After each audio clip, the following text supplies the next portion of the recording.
Sana yok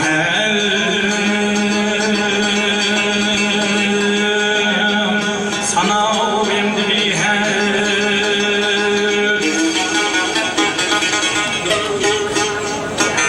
ol Xuda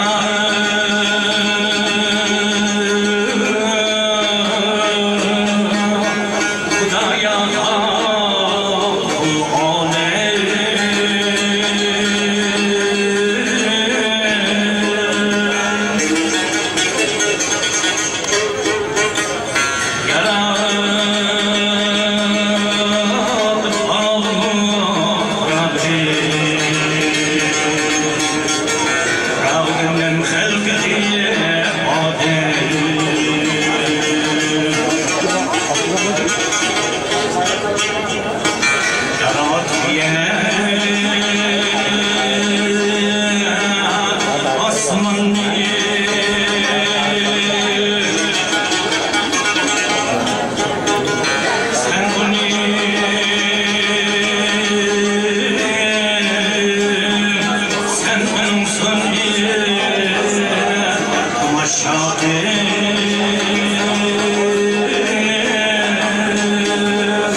Peygamber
diyardı küçük kışkını yuruyla yüzgü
ve aldık ki tanışlar geçemem bir kancı verdim našımız orada rahmet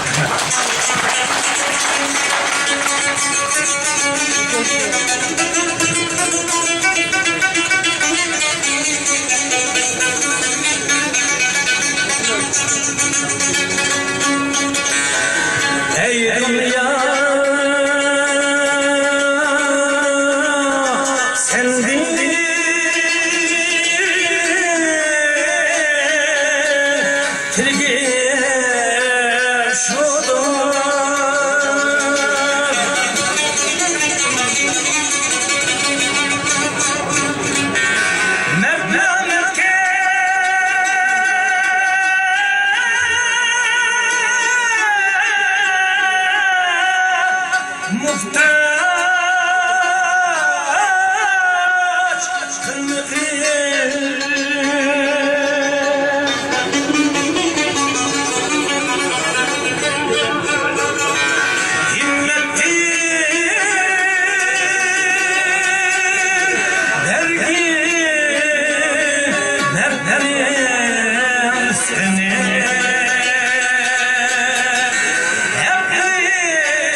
sultana muhtaç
Burun akıllı adı bulunurmaz.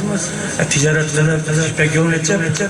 İl Bukhara senesinden eli çamdan inşallah şu cereyanda Türk'ün ulusunda Arap Şam çöl cezirelerinde çöl Irak'ta bir müzik icad kılırken.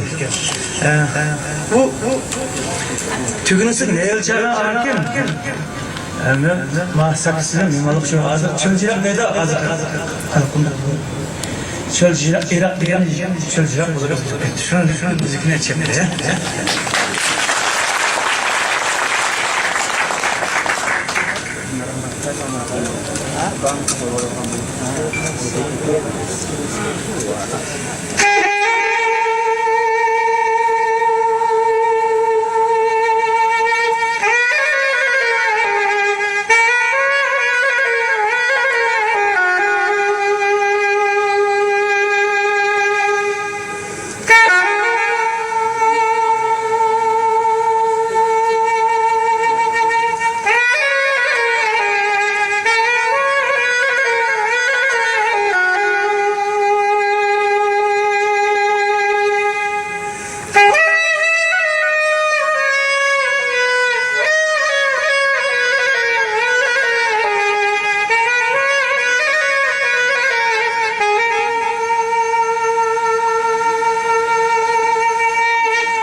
direkten dokuzdan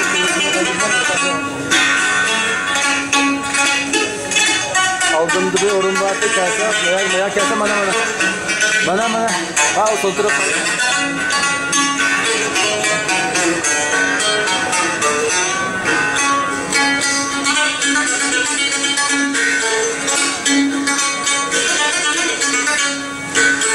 Her avarda oy gönlümde müteahhirlik makamda oydum. Şu derle kesem vayda hunum elde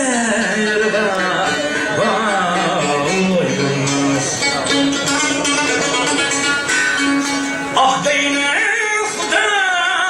Xudayenge vay davi yetsin râge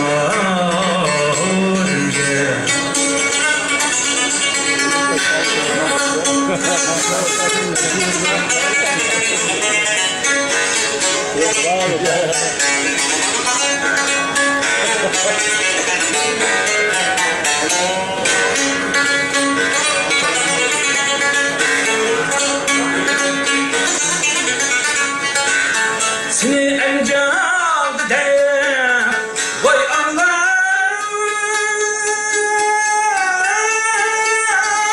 ilahine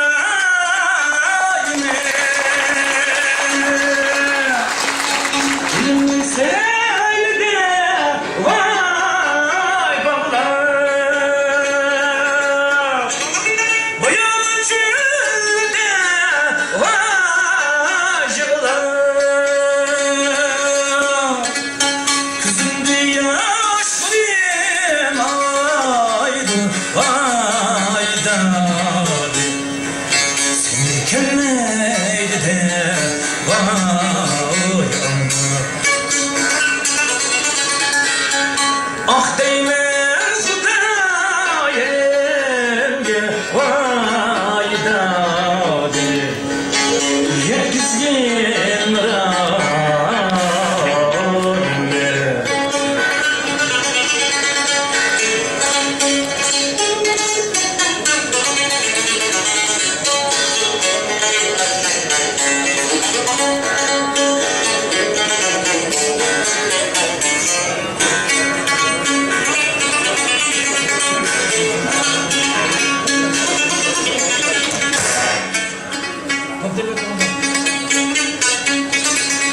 Kırk şavdalı olup kaldı kaldı Uzaçı abriye vay sasram Uzaçı abriye vay sasram Haridari kiriyem salsa vay davi Rip biçare vay sasram ah deyme Xudayenge vay davi yetkin râge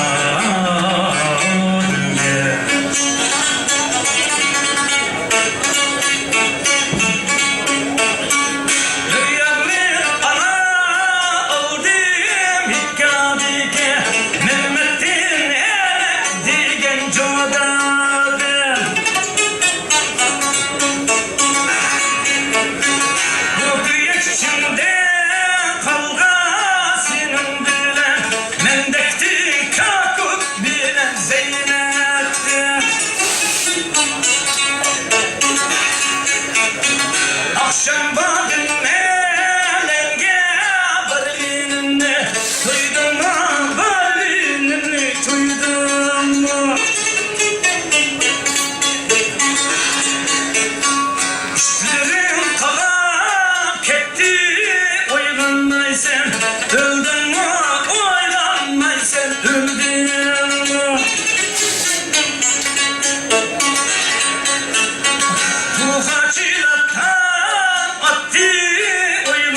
sen öldün oylanmaysan öldüm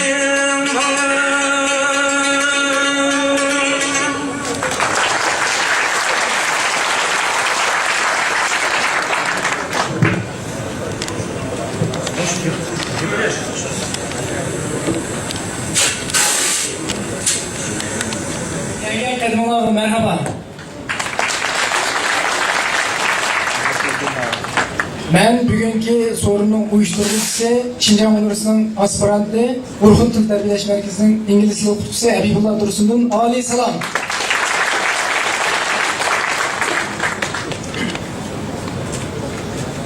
Bugünkü düşüncelik lisemizge timininki sebebinden Maskindağan Herrenbağ Yemek İşmek Şirketi'ninki direktörü Zulfikar Ebeydullah Efendi'ni teklif kıldık.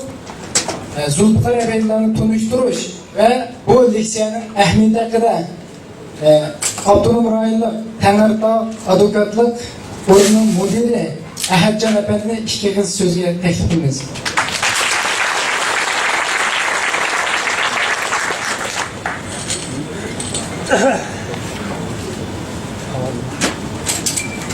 Assalamu alaikum. Benim ismim Can Sadık.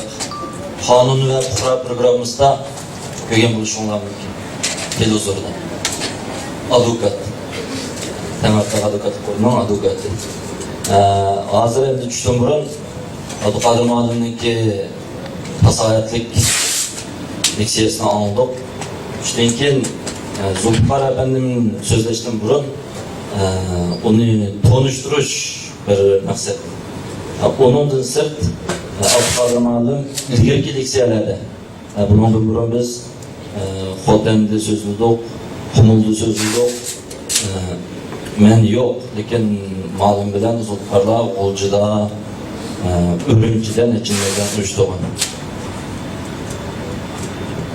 Şu cereyanlarda Abdülkadir Muallim bilen Kur'an şartlık, hem de meninki özlerinin ahvalini ait kızıkıp, bunun keyinki leksiyalerde sizge bir 10-15 minut vaktini versek, sizin bir sözler verseniz, men endi o köp bilim yoki sizlarga tarbiya jihatdagi narsalarni deb beramisanmi, o'zimniki ahvolini deb bersam, shu asosda sizlarga bir ilhom bo'lib qolsa, yosh ig'lik fikirchilarga tirishayotganlarga bir o'rnak bo'lib qolsa degan nuqtadan o'sha turibman.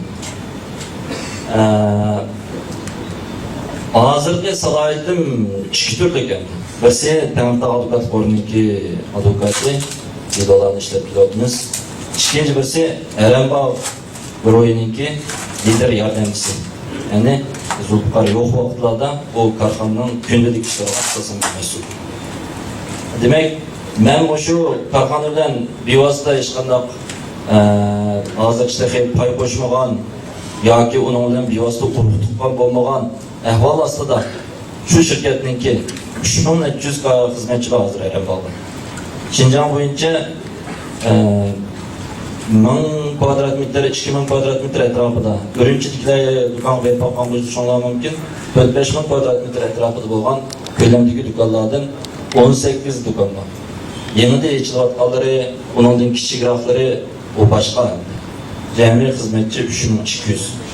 Endi mushundaq ko'lamdagi korxonani barliq keltirib, uni hozir qalatda mushtaq ma'muriy jihatlarda Zulfikar Efendim bana işini gündelik hizmetlerden men yo'q chaqda shu ma'mur xizmatlarini ishlab men deb menga bergan. Endi bu salohiyatga birisi advokat, yana birisi korxona oid salohiyat. Undaqda nima uchun ishonchga egishib, nima uchun shu ishlarni chandlatmay qilib, shundoq iyiliklarni bilib menish sababchi bo'ldingiz deganda, men gerçi o Zulfikar Efendimcilik yoki müşahede olduğun nurg'uldirmachilik texi iqtisod to'plab olamagan bo'lsam-mu, ammo shu iyilik ishlaydi endi. Men to'xtatmayman.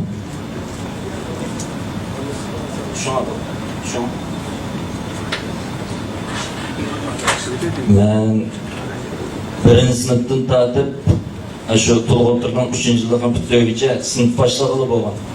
Başqa vazifa deb bakmagan. Doim müşbeslik o'quvchilarga xulosa qilib kunduz so'zlaydigan. Bir adam mihrab kelsa faqat diqqatim yig'olmaydi. Chunki yurgandan chiqib so'zlayotganligim uchun bu sizlarning vaqtinglarni ilib shakal gaplarni qilgim yo'q. Manda diqqat mening diqqatim chasa o'tlagan 500 so'mlarning vaqtini yeb qo'ydim. Shuna bilib qo'ydim. Ben bir 60 aylık nazaret işlediğim Ali Mekten bitirip şu yer işlegen. 6 yıl işlegendikken bölüm başlıklıktan istifa verip etken. Devlet memuru konuğu yani. Nazaretteki bölüm başlığı yani. Bunun da istifa verip etken. Hatalı iş kılıp istifa verip etken mi? Ya işte aitlik ketken demez. Eşkanda sebebi yok. İstifanam yazışının bir gün burunmu keşke işler hizmetlerini közlemeyi vergen.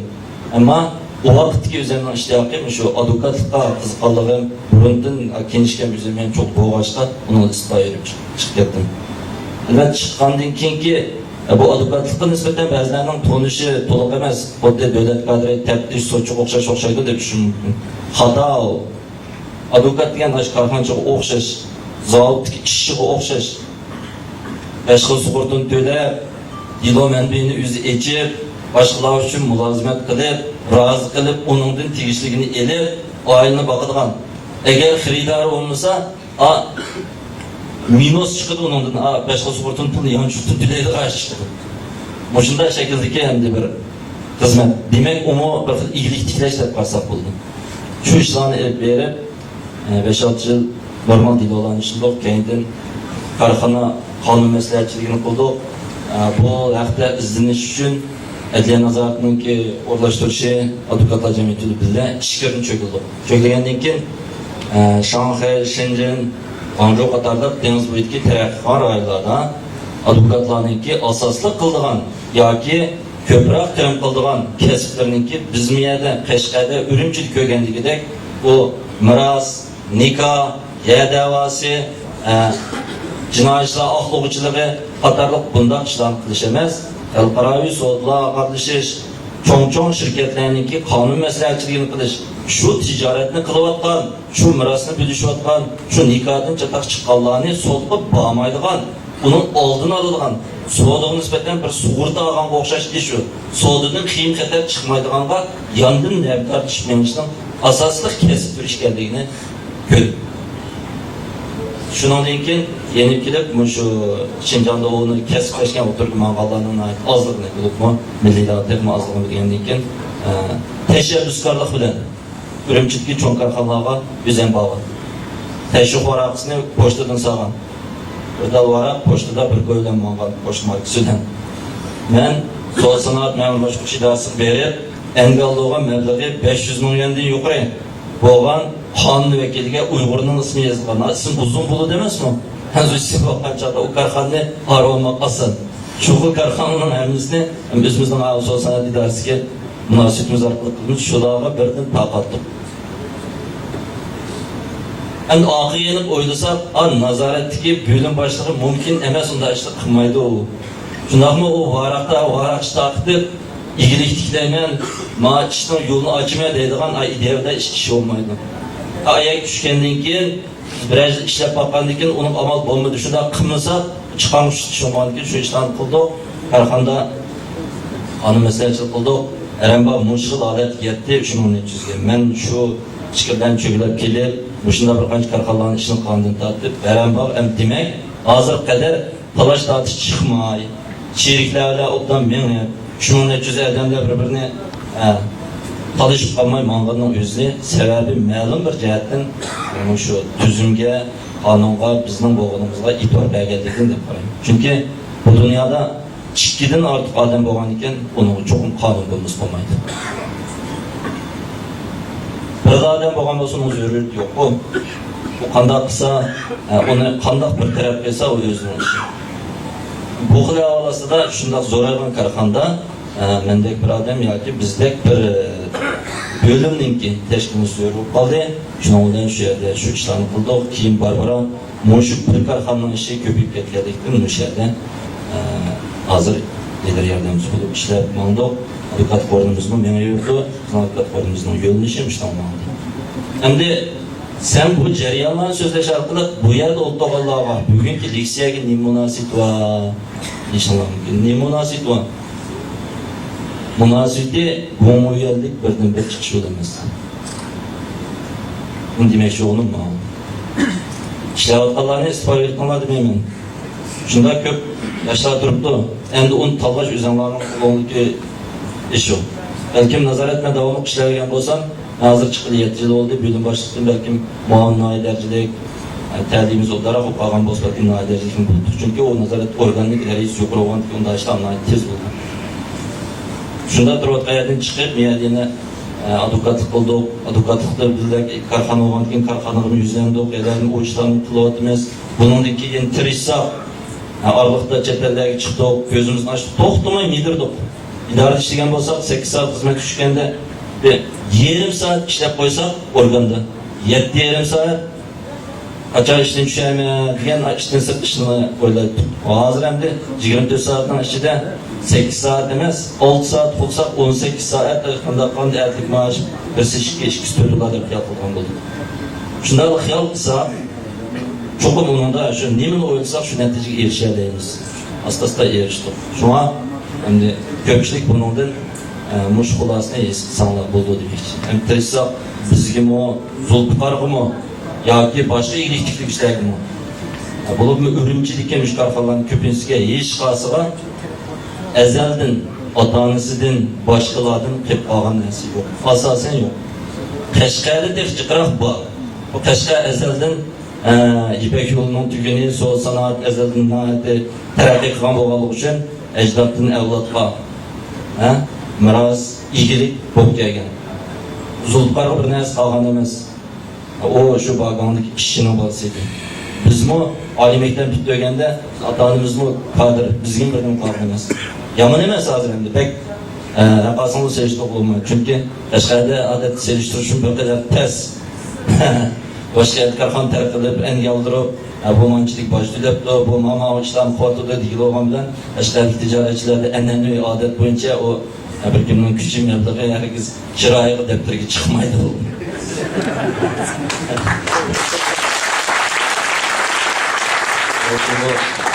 Belki bu şu burunki boğulları sep koyğanı, pek öğrenmegen kesek tamamlanan tegide altın kesek bulup, kömeklik buluşu mümkün. Şuna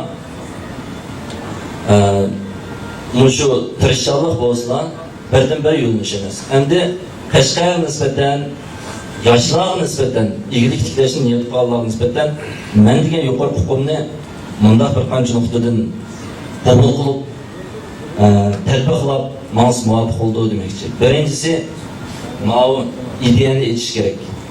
Şu kallı intayım boyunca. O bağlan sıraylıqı Fatmalı olan da harikasek olmaydı. Bunu hemimiz bilimiz. Ama emniyetimiz kılamadığımız. Hazır şiraitler yaxşı.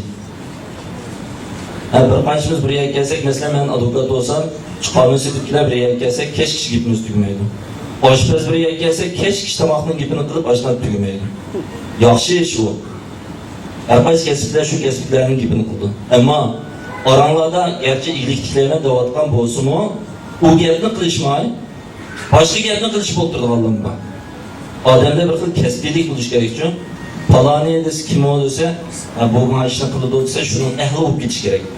Sizlar shu darajada shu mavzu temada izlangan bo'lsanglar, ikkinchidan ideyani etish uchun chiqib menish kerak, so'ylash kerak-da. Tashqarida olmaslik kerak. Tashqarida chiqib bir narsani aytsin, tashqarida o'zingiz ko'rganni his qilasiz. Hammamiz mektepte okuyan, felsefe okuyan, madde anlı belgileydi dedi. Kömügenliğinde mümkün emas icad kılamayısınız bu. Şu an işkirler barsınız, çeteller barsınız, özünüzge təvə sayəni hemen noktadan, tordan, toxtumay izlensiniz. Çokum onun da bir şeyde eşkal yok işten birini icad kılsınız. İkinci gibi. Üçüncü, ilgilik noktası şəhətdir mi, Keşkanın işi durulması gerek. Doğru mu?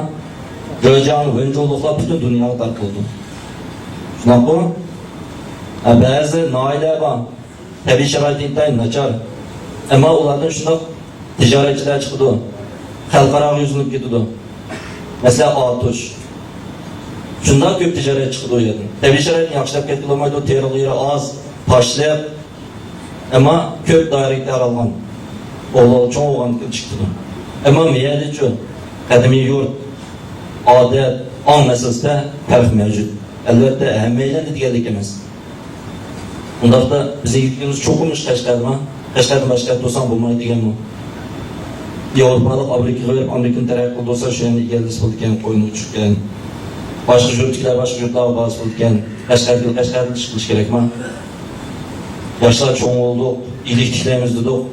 Kaçangıcı atanımızı imip jürüyümüz üyede ayrılmayı.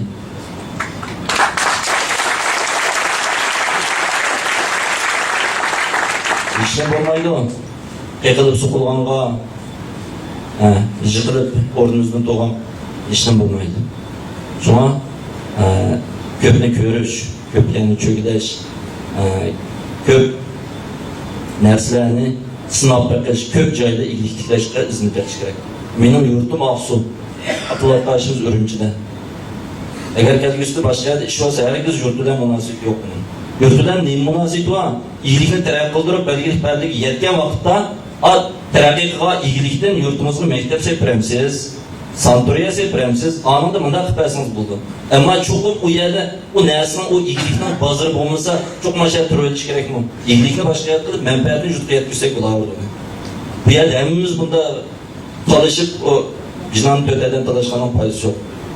Birisi aldığından beri işini kıysa, şunun şu soğut bulduken de yenbisi verip onu kıysa, işkinci qadem demiş kıldı, o xəqli aşqandan niyeydi o?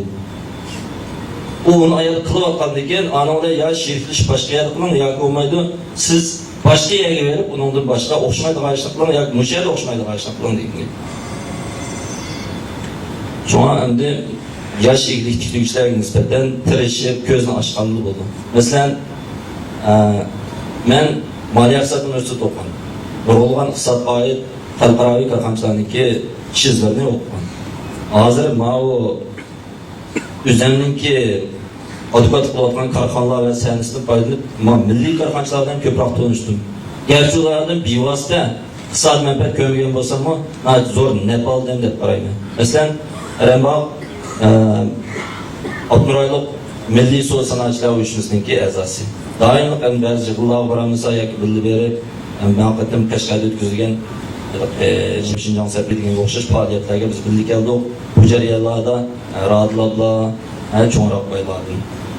Kencarcım, Zulkarlaba, Ameliyat Gecillacım, Kaşgar Sodiyeler uçmuştuk. O bu diyenge okşaş 20-30 Uygur ticaretçiler bildirdi.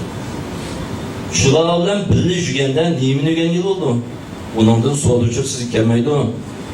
Bir pulunu birken birisi herkes bir kahve vermeydi. Ama Aşılar qandaq bo'lib, shunda iyiliklangan deganda, shuning bir xil xarakteri, ish odati, aytgandan keyin nima ish qilganligi asosida shular bilan birga yursak, bizga sinib, odam qandaq odamni aralashsa, shunaqa odamga o'tib ketadi, osmasiga bo'lib ketadi, uning ishini doktorni olib dehqon bilan birga qo'yib qo'ysa, asosida 5-10 yildan keyin uning doktorligi yo'qolib, shu chiroyini qo'rib qo'ysa, ketgan murgat ma'lum bo'lib qoldi. U yeni belki aslidagi doktorlik sirtida birga o'qigan savolishni qilib olganda tajriba xabarlardan to'g'rimaydigan bo'lib ketishi mumkin.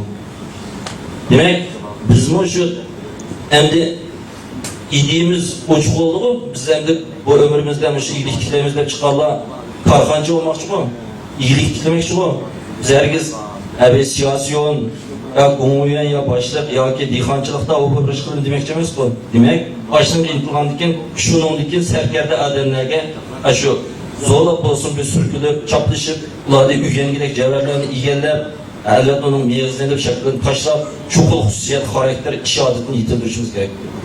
Men bir qancha shu cho'ng tijoratchilarning advokatlik qilish jarayonida ularning normal odamga o'xshamaydigan o'zining harakat odati borligini bayqab, barbara o'zini mashlar o'zgartirishdi. Ular hakikaten bektirişsin. Borun emas, bir işlahı kim durdu? Elbette bazıları medeniyet seviyesinin tüberdeki, çünkü hazırda nurgun ticaretimizin aslında bronqat köp okuman. Seviyesinin tüberdeki sebepten özünün mecaz psikisler nurgun acizatlar var. Ama intayin tırışın. Siz bildiğiniz daim telefon vurup durdu. Şu zaman tel kıldı. Nait tez inkas kıldı.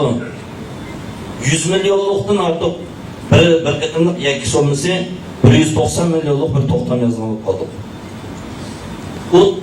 O ticaretninki uçurunu anlagandın tadı, şu analizini kılıp, karşı taraf bilen tempellişip, münazirleşip, tohtan kol koygucu olan vakitte 1,5 vakit gitti.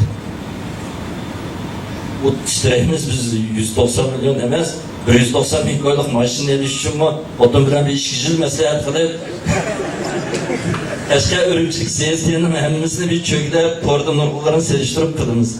O edemlerden andacıyorsunuz, 190 milyonluk ticarette iş getirimde bulup biz cüzsanız 20 getirimde 10 milyonluk iş siz kuşraklagan diye hiç kadar tentirmeden bulup gittikeniz. Ayşe Ağa'nın bir 10'da birge doğru geldikken bu deyip için. Hem de ularda aşında tez inkaz var. Ben heyranım onunla. Lakin ne oylap gelse 190 milyonluk işinki doğruysa təhlil qilish jarayoni, bitirib qilish usuli 190 ko'yluk ish bilan asosiy o'xshash. Bir ilm setim, asaq payda chiqamiz, ziyon chiqamiz, təhlil qilamiz, yanchig'imizni orttirib o'zimizniki dasmal shuni chiqsa payda so'z qilsak, topdan tutsak bo'lgan ishga. Bu ish tijoratchilik bir jasorat. Buni u oliy maktab doktorlik uchun o'qib yetildiği bo'lmaydi. Cho'qim yetildiği bo'lmaydi. Nazariya va amaliyot degan shu. İkincisi ular iş kılış usulü yani. Nâite hazır cevap. Hem meylime abiyetin de sana betken bir kaç milli karafançı olsun, ne üzerine gözümdün körgünü. Olsun ular nâite hazır cevap. Nurgullarımız var. İyilik titeymen deyimiz yok, onu uçuklayımız. Biz selfie vurup makanda ola dese şu zaman cevap vermemiz ya ki işini taşlap koyumuz. Ya ki bir işin peşin için tutup kılmayımız. Mesela bugün derslerin anladık şunları. Ayacalandık. Et degenden başlap da men zadi iş günni g'aribdan chiqarib dağın talpan cho'lni bo'ston qilamiz degan niyat qilib puxlab ertlik 9:30da o'qimiz. Undan qilsak bu darsni anlagandan iyilik ishlash mumkin emas. Bilimli odamlar masalan iyilik ishlashda nazariy asos bor, jasarati bor, ahli bor, tayyorligi hozir. Odamlar qanday qilganda uni iyilik aylantirib jiqpul topalaydi deganda, osh jasorat, aqlning hammasini harakat qilib topalaydi u. Masalan, doktor, advokat deganlar masalan saviyasi yuqori bir qadar yuqori pul oldi deymizmi? Shu aqlga, shu saviyaga kuchli ish qiladi. Bir qatma operatsiya ming ko'y topgan bo'lsa, aytganiga 45 topilgan gapini. Ammo uniki İdi seyyah ol cesaretini meblağını da kılmısanla kandan naklaşıdı o. Bu bir Ali Mektep bütügen Nurgullardaki bir xil tekabburluqning demek için ben biladi. Ali Mektep bütüdünüz. Hakikaten sizinki nurgul aql, idrak, on seviye jihatdan yani mektepte okumagan muzlu, samspes, kovapçıdan seviyeniz yok. Siz öyle otasınız, sizin o biliminiz pulga aylananda. İyilik mana depsini aldığınız kilemden aş aqlınız bilen siz verip ayıp kovapçılık kılsınız. Mozlozluk kılsız, kıgandan ki, kavapçı oylayamagan bir işini oylap kalırsız da uyarıp durup. Anandaki okşumaydıgan bir işini başlayısız uyardı. Onun için hiç gündüz turistsiz, andın asaslara 5 yıl 10 yıl ötkendikken, başka kavapçı okşumaydıgan bir kavapçı ayığa aylanısız. O, şuna bulduğum minimce emellerinin karşı bucak ortak olması gerek. Şuna, şu iyilik tileşte yaşlarına nispeten, karxançılarına nispeten, aşında ülgeliş, toxtumay hareket kıldığan bir xil ruh buluş gerek. Üzerlerindeki diplomalarını menimce köydürəsəm işin olmaydı o. Martın azartını arıqqanızda kütekli, babək lazım bazı bir günlər toxlap çıxırırsak bu. Bonus onundan başka asancıq rolü yok hazırki cemiyette. Herhalde adım şunda tuluksuz oturup dögenlerden 5-6 yıl işler, payçık ornu küydürüyor, karmak dükkanlarını verip, alda her ayda net 100 min ama yalan gitmez. Bir yılda 2-3 milyon pulalı balığa var. Doktorlar var, Ali Mektep dögen balığa var. O balığını iş kılamında sen, orada tekabburluk var. Tabii sınıf gidip ya o. Mülazmetçilikini pes gördükken, onu bunu uyan buyan yötkegen, pes gördükken, konkret hareket kılışını halımayım, otlasam put gelse, ata-anam yolmağına atıda iş kordaştırıp koysadı. Anlamağında yol yok, bazı yolmağında iş yok, kuyumucuk koyuluştan başka iş yok onunla. Şuna, kriz sakla, şu urun, şu hukuk, mesuliyet, şunu masalda kirip, senin üzerlerine münasip bo'ldi degan. Bu endi bugun men deb qo'ymoqchi bo'lgan birinchi cho'ng mazmun, ya'ni iyilik tiklash, o'z tirishchilik, shu tirishchilar o memur ishlatdan boshqa o'zimiz tirishsaqmi, iyilikni olib ma'nuzlaydi degan ishonchimiz bo'lishi kerak demoqchi. Ikkinchi mazmun, men endi o'zimning kasbchiligim bo'lganligi uchun har qaysilarga qisqacha javob birdan qonunninki korxonaga munosabat hiyalaridan ozroq so'zlab qo'ymoqchi. Qonun meselesi kelgan chog'da haqiqatda biz endi bilamiz, jumlada qonunda asos qonun ostida ma'muriy jinoyatlar haqida deb bo'ldi. Ma'mur qonunining sizlarga munosabati yo'q desak bo'ladi asosan. Jinoyatlar qonuniga tilayman ish qilsanglar bir umr hargiz bir munosabatli bo'lib qolmaganingizlar jinoyatlar qonuniga bir kun yaqin kelmagan. Endi üçüncüsü Ahdlar Kanunu bizge zich munosabatli qonun. Buningda aqalli bir qancha nuqtani hammamizda cho'qim korxona qurganmiz qonuniyat bo'lish kerak. Mukammal bo'lgan bir korxonada cho'qim kasbiy boshqaruvchi, onun masaldagi moliya buxgalter boshqaruvchi, qonun maslahatchi, advokat bo'lish kerak. Moliya buxgalter bo'lish kerakligini sizlar ma'lum bizlar. Kasbiy boshqaruvchi bo'lish kerakligini asosda his qildik hozir. Chunki pul chiqargan odam hammasi o'zini qilmaydi. Qurilma jihatdan eng ustida paychikning tigida liderning tigida anonkim bosh direktor asas bilimlar bo'lishi kerak. Paychikning o'zi amin qilish natayin. Yanchoq pul odam çok iqtidorli odam o natayin. Pul degan boshqa, iqtidor degan boshqa. Undaqda shu ishni qilish jarayoni nisbatan kasbiy odam bo'lish kerak. Undan boshqa advokat bo'lishi, shu shirkatni agar unchalik advokat oldi kelmagan bo'lsangiz, shu shirkatni kichik vaqtda boshqarayotgan odamda o'zingizga tushli qonunni e'lon qilish kerak. Qonun degani eng aqallisi qilishda to'xtamaysiz. To'g'rimi? Qashqar qadimiy yo'l cho'ng kichik tijoratlar intayin ko'p. Nurg'ullari og'zaki bo'ldi. Buni his qilishim balki 90% og'zaki bo'lishi mumkin. Biz cho'ng necha ming fonlar shaharning o'ttiz do'konlarini bugun bir acım parançı kaldık. Sen 5 yıllık icari vergen deydi. 3 yıldan 5 yıllık içeride vergen deydi. Bunun bir ufaktan artık yıllık 100 milyon kilogram tutarken. 3 yıldan 5 yıllık içeride kanda bir şu. Desem açlar diyen hem de oğul da falan ki 5 yıllık içerisinde 5 aldım.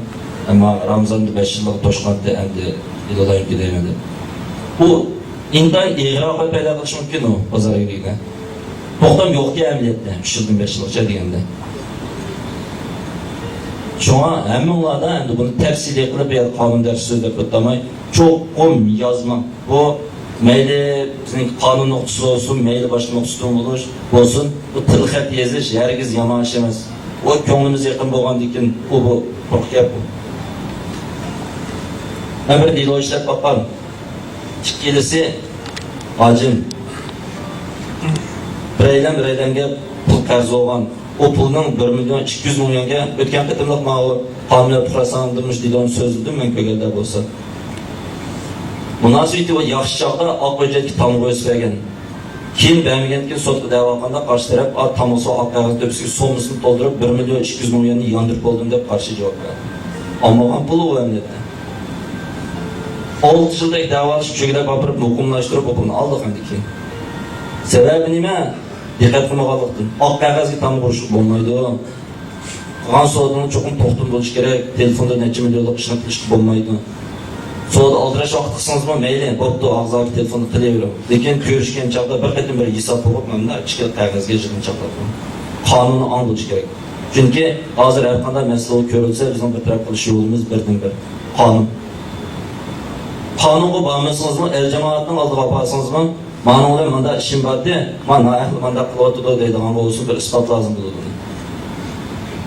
Shunga biz faqat bek g'oyibi yaxshi tarafini o'ylab ketmay, korxona tikmoqchi, iyilik tikmoqchi, taraf qilmoqchi bo'lgan ekanmiz, yomon tarafini o'ylab qo'yishimiz, uni oldin olishimiz kerak. Oldin olishning yo'li qonunni pishib bilish, ashta nuqtalarga yozmacha ish elib berishga diqqat qilish kerak. Ikkinchisi, amonlarga bir tavsiya qilib qo'y. Korxonchi bo'lgandan keyin hammamiz munosabat qo'yib bo'lishimiz kerak bu. Va aqalli ish. Har birimizning bir adamida Kesbiçalık güçlük kurayıcı ağabeyimiz buluş gerek. O bu memur ordularda bizim başvurduğu yerler olsa, o ordularda ağabeylerimiz buluş gerek. Ticarette bizim bururak mangallar olsa, aşkan aşmak çoğun olsanız, yukarı aşkan aşkalığıyla el ağabeyini buluşmanız gerek. Siz bilmeydiğin, beşinizde ötmeye işler olsa anında, vay akla maaşına kadar oldu deyipimiz. Şu kadar bile adukat yoki so'chi ağabeyimiz olsun. Bununla her bir ettiğim mesele sorgan çağda verip polisi alıp dağılmaydı. Hem müzik toxtamayız be demeydi. Bir vaqt tamaq yeysiz, el ağabeyini bo'lib qolasiz. Bu işinde hiç kim onda emmiga qodir bilarman bo'lmaydi. Sizmi shunda? O'qilay qanday qilsa shog'ingiz telefon qilib mana qiladi, materialni qanday qilsa qiladi. Ya bo'lmasa mana ish kun birga o'ynaydi adash. Ma'no qilib yozganimiz taniz bu qilib deb suv kegicha to'g'on tutdimiz uni. Bo'lmasa qilgan ilgirkilik işlerimizin hemmisi dava yoluga kirip gidip yoki bo'lmasa özümüzge özümüz pushaymon qilgan ishlar kelib chiqishi mumkin. Qonun ong meselesi. Üçüncüsü, korxonaning qurilmasiga nisbatan bu endi ma'lum jihatdan ko'pchilik diqqat qilaylik. Bu ma'lum jihatdan shirkat qonuniga munosabat emaslar, balkim boshqa yerlardagi darslarda olinganlar bo'lishi mumkin. Masalan, tushuncha yo'q. Buni kim terapiya qilsanglar, shu xil qilib da terapiya qilinglar. Ya'ni oldidan paychi kim? Bu chiqagan odam kim? Bu ayrim buni bir chiqaramiz. Buni ostiga lideriyat quramiz. O'shqo'y lideriyat chiqadi. Uning ostiga baş direktörünü söylerimiz. Andın konkret işini kim buldu? Baş direktör buldu. Baş direktörden astedeki herkes bölüm başlıkları konkret hizmetçi apay çıkın tutulmaydı. Şirket kanundaki belgelinin umut schemiz şu ya. Payçık açık artışı olmaydı. Olmasa siz mengü yek ticaretçi, göt yoku. Karhancı, ilgilik emez bu. Biz ne bugün iyilik tikleşti orada sözde attığımız o. İyilik olmaydı. Çatak çıkıdı onun oldu.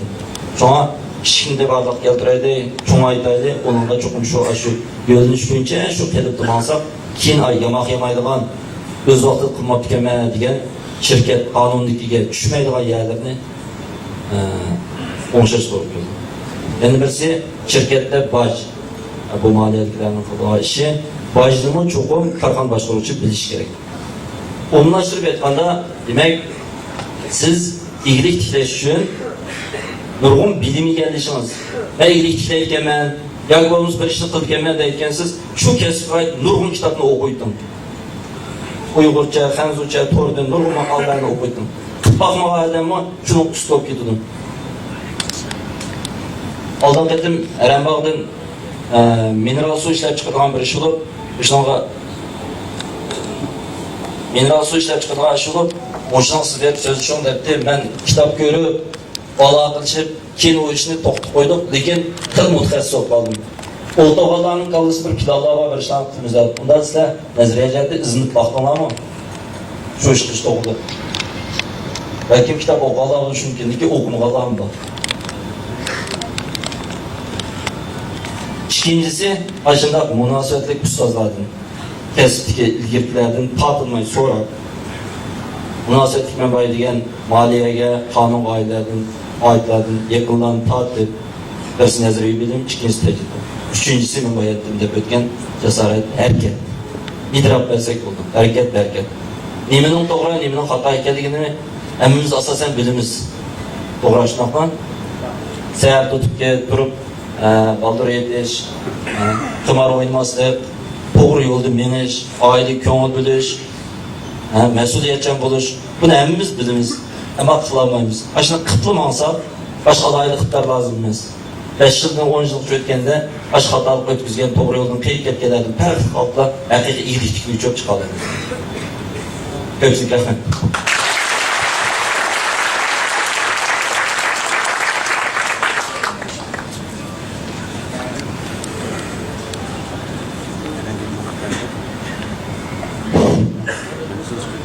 Assalamu alaikum. Elimiz Aşatcan'a teşekkür. Bu mundaq bir ülke. Biz bayağı etkandak. Bizi cemaat xavfsizlik nazarati işlep ahir kısakta istifa berip işkemiyeti iyilik tilavatkan, yoki bo'lsa o'zidan qonun kasbini qilayotgan. Qanday bo'lsa ham davlatning qonun ijro bo'lish sohasida o'zining rolini joriy qilayotgan bir kasb. Bu jihatda herkes ürkünüşü yok, keyinlik qarab qo'ygan tarafim yok. Davamlı halda alda qarab ilgirlayaptilar. Shuning uchun bu jihat o'zining tajribasida bir so'zni so'zlab biz taklif qilgan, mana yaxshi so'z aytdi. Rahmat. Tushtumurun leksiyamiz endi oilada farzand tarbiyalash masalasi deb iborat bo'ldi. Tushdan keyingi leksiyamizning temasi umuman turkiyada iyilik tiklash. Qanday bo'lish kerak degan tema bo'ladi. Men iyilik tiklashlar emasman. Hayatımda hazır kelib men bir changal gazir setib olib odam emasman. Ammo tonish jihatdan iyilik tiklashning qimmatini bir zamoniy jamiyatda bir millatning qad ko'tarishda iyilik tiklash va korxonchilikning muhimligini allabirun to'lib yetgan bir odam bo'lsa. Sizlar yaxshi bilsa, Altın Qasrning boshlarida Akkurusa baytlarniki yan turgan yana ma'rifatchilik mashali. Shundaqla Uyg'ur sodasini bir zamoniy bir soda sohasiga boshlab ektirish jihatda ularning biz turgan shonliq izlarini tarixdan az bir xabar bor. Qarindoshlarimiz hammasi biladi. Gerçi bu tarixga allabirun bir asr bo'lgan bo'lsa-mu, ama şu tarixning ki bugungi insonlarning qalbida o'ynayotgan roli intayin çok. Gerçi ular zavod turgan zavodning ki seviyesi allabirun vaqt o'tib ketgan. Ama ularning qoldirgan ro'yining qimmati mana bu hayot bo'ldi. Bizda hayot bo'lsa bu hayot bo'ldi. Qayerda varis bo'lsa mayya ruhning yashash qimmati bor. Biz xayol musabahatlar qoldirgan izni yetarli tahlil qilib, tadqiqot qilib, bununki bugungi dunyoyimizda o'ynaydigan roli, ma'naviy qimmati, iqtisodiy qimmati, tarix qimmatini yetarli xulosa chiqarishga ulgurmadik. Ammo qolsa, buning ichidan nurg'ulgan ma'naviy angishlarlar bor. Shundan bir vaqtda musabahatlarning ayni vaqtda bosgan qadamlarini milliy kapitalizm, milliy burjuyaziyani shakllantirish yaratgan ulgurlarni shu vaqtdagi boshqa millatlarning tarixi oldi solishtirgan bo'lsak, ularning qadami xeyli ilgari boshlagan qadam bo'lib hisoblanadi. Mana biz endi 21-asrninki dastlabki yillarda yashayapmiz. Ayni vaqtdagi raqobat qaraganda bugungi raqobat texmi keskin, texmi rahimsiz, texmi shafqatsiz bo'ladi. Chunki topus texmi ko'paydi. Ayni vaqtdan topus aslida ko'payib ketdi. Yer sharidagi energiya manbalari ba'zan kamayib ketdi. Şunuz enakki insanlar qanchalik bilimni ko'p ketishdan qat'iy nazar, texnologiya sohasida qanchalik yuksalishdan qat'iy nazar, shu narsa enak bu baribir energiyaga tayanib yashaydi. Bu energiya boshqa yerdan kelmaydi. Biz albatta yashab kelayotgan bu yer shahardan kelamiz. Daha ondan da bir sun'iy energiya yasaydigan bir şey. Energiya tejak shakl texnika bor. Lekin energiya yasaydigan texnik borlikka yo'q. Şuna bo'lgan ekan, bunday keyingi iqtisodiy qadamlarimiz, ijtimoiy hayotimiz keskin bir davrga kirganligida shak yo'q. Yani müşnak vaqtida biz qanday qilishimiz kerak? Bir yangi bir o'yinish to'g'ri keldi. Biz boylik qarashimizni ozroq o'zgartirish to'g'ri keldi deb o'ylayman. Arada o'tgan yili Mushkashga kelib o'tib, ma'lum bir noyida to'xtab bir yezi bo'yiga, yezdan keyin yo'l bo'yiga bir oshxonasi bir tomoq yey deb başını to'xtab tushib, shu oshxona oldiga kelib so'radim.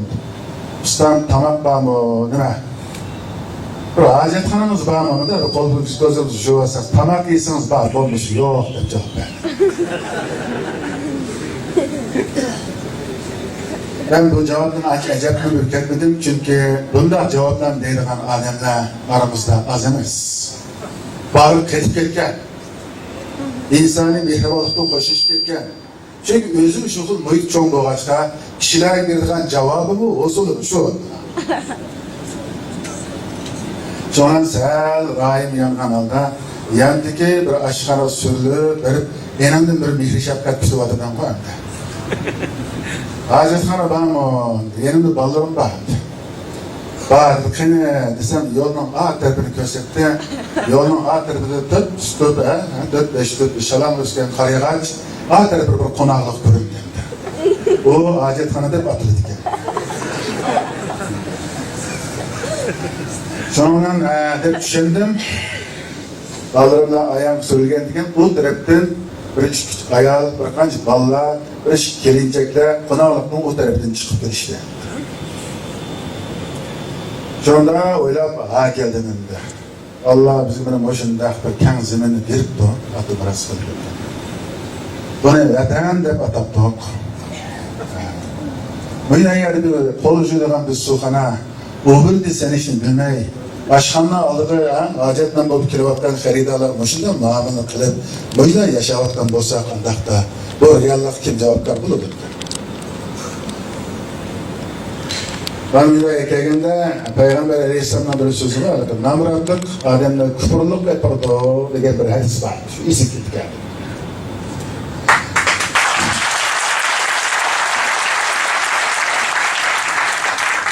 Namratlık çekti düşetkisi adamın sönkülün ötüp gitti. Sömekti mi ötüp ruh ötüp gitti. O halen ki ruh ötüp gitken namratlıkta davalarını olmaydı. Çünkü ruh ötüp ketken namratlıktan esirlik yıldız buludu. Andakta bu esirlik namratlıktan davalayacaklar resmen esirlik buluş gerek. Çünkü netçe avlat namrat davranış gerekte elindeki cevap anlayımsın. Çünkü o bir kırındaştan yani bir kırındaşı verilen cevap emez. Zimin şunda kendi başkanı açkan alem bir hacetlerinin ayetini bir rava kırılgan bir yanızıra kıpışı Biz kollarını juydigan bir şarayetden hazırlap koyuş gerek. Lekin soğuğa vakti olan bergen cevap şu. Yahudi bunlar dinleydi tabi.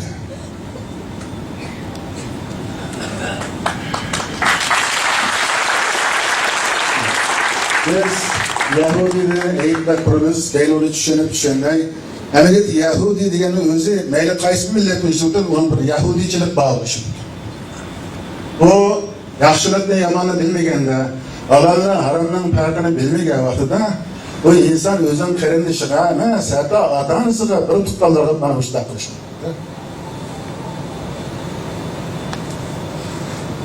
Bu yüzden ken baya bir ziminle ilgisi bopturup bana biz ahir bir kırındaştırıp anıştak kıldık. Ayar bizim anılarımız, sınırlarımız etizaktan ağır taraftan kilovadıdı.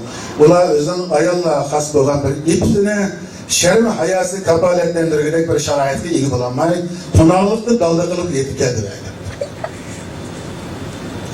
Esi biz izzet denişke, hürmet denişke, insani kadir kıymetimizi gevlendirik şu kadar muhtaçlık da. Bir bizimizin yaşlıca turan anlaştıkları muhtaçlık. Kandaklar bu şallı çıktaldık biz. Bana bu şudak geldiğinde namratlık deyin geplisimizi keledi. Namratlıktan ihbarlı türleri ne edecek? Eğer bu söz etkezsek biz yine bir kayın saat söz düşünürüz mümkün. Bugün temimiz bu emes elbette. Ben namratlık deyin gepayada yeni bir söz var. Değerli o sözden karıştırdı. Bu bozuma baylık. Baylık degen zarı kandak versen. Bugün ki dünyada bizden baylık karışımız var. 3 mezmunlu ilgili iş mümkün. Birisi mal mülk ve elbette baylık. Yani çıkımız bol, böyle dağvaralarımız, zeminlerimiz, maşinlerimiz, dağçılarımız, muş neslemde, baş maddi ve okulatların hepsi mal mülk hesaplanıyor. Elbette bunu baylık. Sonra vaxtda ben baylık degeni tulgusunluğa vakti baylık buludu. Yerzimin özü ayrı baylık ne? Doğmaydı abi baylık. Hadi yani birisi erkek. Erkek mi bir xil baylık?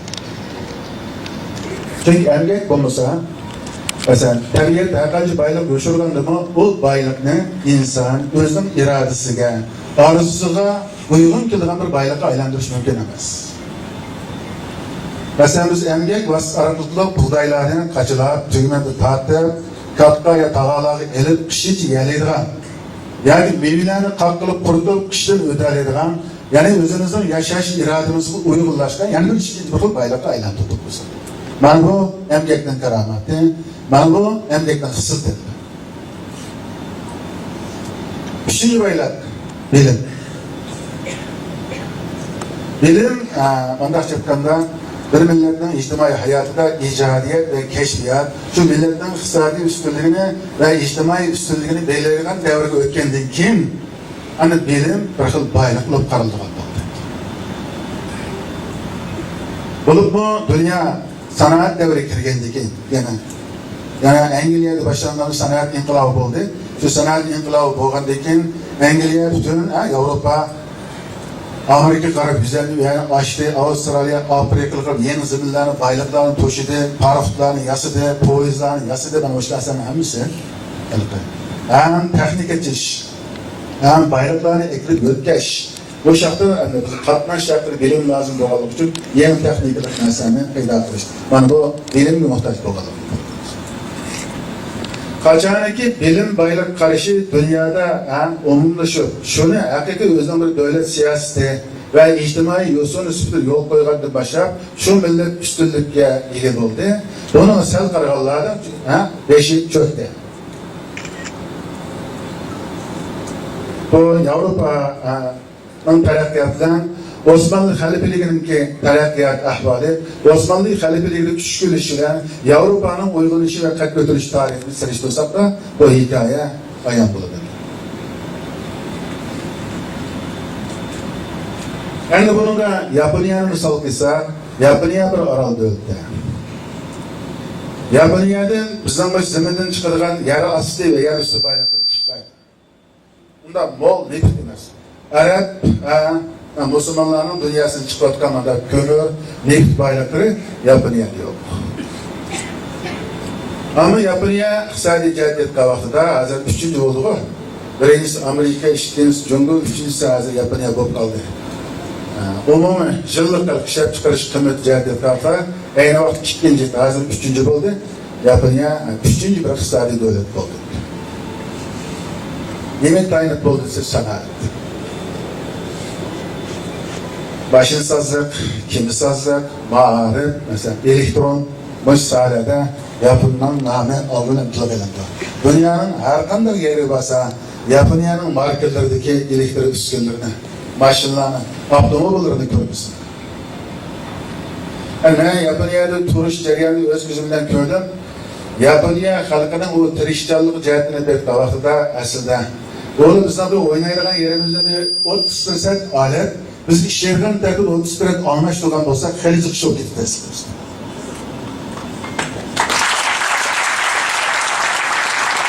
Her takım yapılıklarının düştü 15 minut tabak vakti. Tamak vakti. 15 minut tamak vakti tutulmaydı olar. Germanlı bir şey, Avrupa'da bir çocuklarına şu. Çocuklarına bir cumhurdu var. Çünkü yerde nurgun işler şahsının kuluda. Karxana intayın terakki kıgar. Karxalar oturuz rekabet pek keskin. Şunak bolğandan keyin ular az demelip köp kişi yaragan kişiden umum bir ictimai qoidaga aylantirib bo'lgan. Ben mana shu oliy maktab ishlaridan professorlik o'tirdim, Angliyada o'sha. Ishtamoqda shu yarim soat 15 minut tegdi. Uydan ekilib olgan narsa bor. Sandviç deb qo'ymasanda, qattiq bo'lgan. Arasıgan şu köftat neler noktadan bolkalar.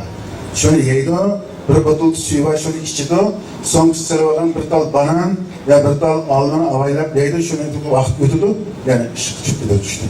Yapıldı bir şey. Esma teyyar çöp degenin üstü sanat inqilabının bir ihbaresi. Teyyar çöp degen nerse vakitine demeliş vakti yok. Tamakını apalar şapalar içti de yer. İşte hükümetin istediğinden işe daral başa bitiş ihtiyacı tutarken tutan bir xil istimal türü bu aslında. Ama biz teyyar çöpü yiyip sorekten tutular, biz okşayız ne paylaşsın ki? Eğer teyyar çöpü yiyip bulabilir, yani uhtaylığa iş olsun da ağırılmay, suyunu pişirip, hatta çöpçü ritmi isteği yakşakasının beden payda kıldılar. Ana oğlum bulup teyyar çöp yiyip, eşitağına vakti uhtayış kaçırdır işte. Şu an teyyar çöp rolü yok. Teyyar çöp gerçi aslında teyvellik şu cungulukların keşfiyatı olsun mu? Teyyar çöpün sanat iş yapın yeri boğun. Bunun için ise yapılıklarının bir işleş rolü de diyor.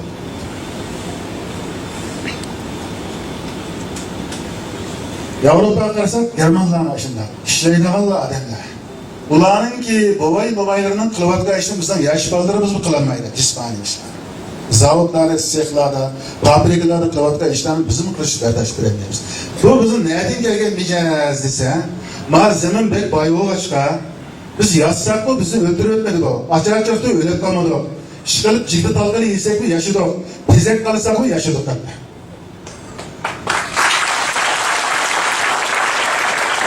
Öyle bakayım onun boynunda ha. Şayarlı hatta kazımızın da kömürkalları çıkıp da. Neyip de özü etip çıkarılan bir zeminde yaşar. Soksak kalıp çıkıp, bu soksak yabanemez seviye tezek kalıp çıkıp. Böyle bizimizin daha oturtaştırılan bir serengi yok. Keçi çoğusaklap, karşı göğü götürüp çıkıp, yani bizim yüz taşları pekip, üyenizi ot yakkan, ya tonumu ot yakkan işte ağa. Anlarda Xudanın bizi yaratgan vaqtida bizga ataqiga aql, tafakkur va farosatni ruhda joriy qilishga buyruq qilib biz xiyonat qildikmi yoki biz uni ijro qildikmi? Javob mana shu tarix reallikdan o'z ustidan ma'lum bo'ldi.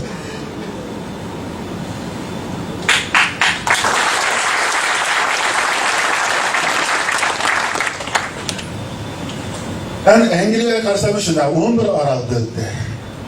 Lekin qishi yoz mening eng yaxshisi edi ekanda. Bir eserinin türü mü? 30 neçik yıl eserini gördüm ben aşağı bir Palla Bazar'da. Çiğli'nin eseri deydi, Gerisiyer'in eseri deydi, Kapkaziye'nin eseri deydi.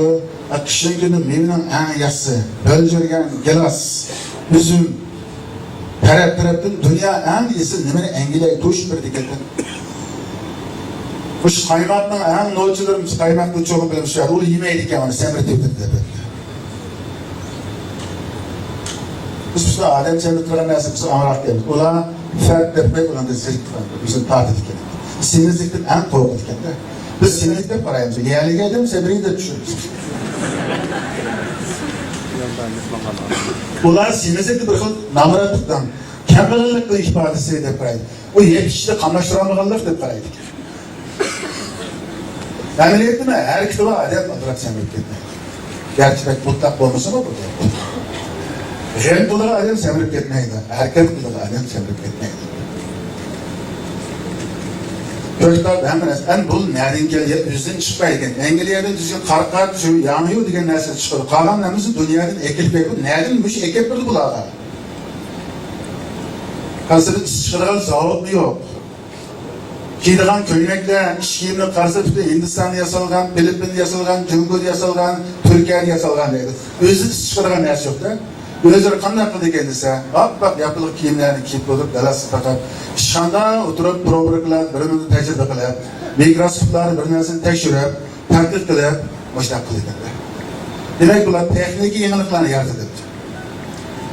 Şahsı Cumhur'un derdi o. Biz hem de Cumhur Cizao, yani Cumhur'da yasal değil engepten tutulup, Cumhur Çanzao, Cumhur'da icat bolu diye gepi übreyle derdimiz. Cizao ile Çanzao'nun tartıda. Çanzao kılarsız boyutunuz bulganmaydı, ilerigeyiniz korumaydı, kişilerge akıl setip durup bayaşet yaşayız.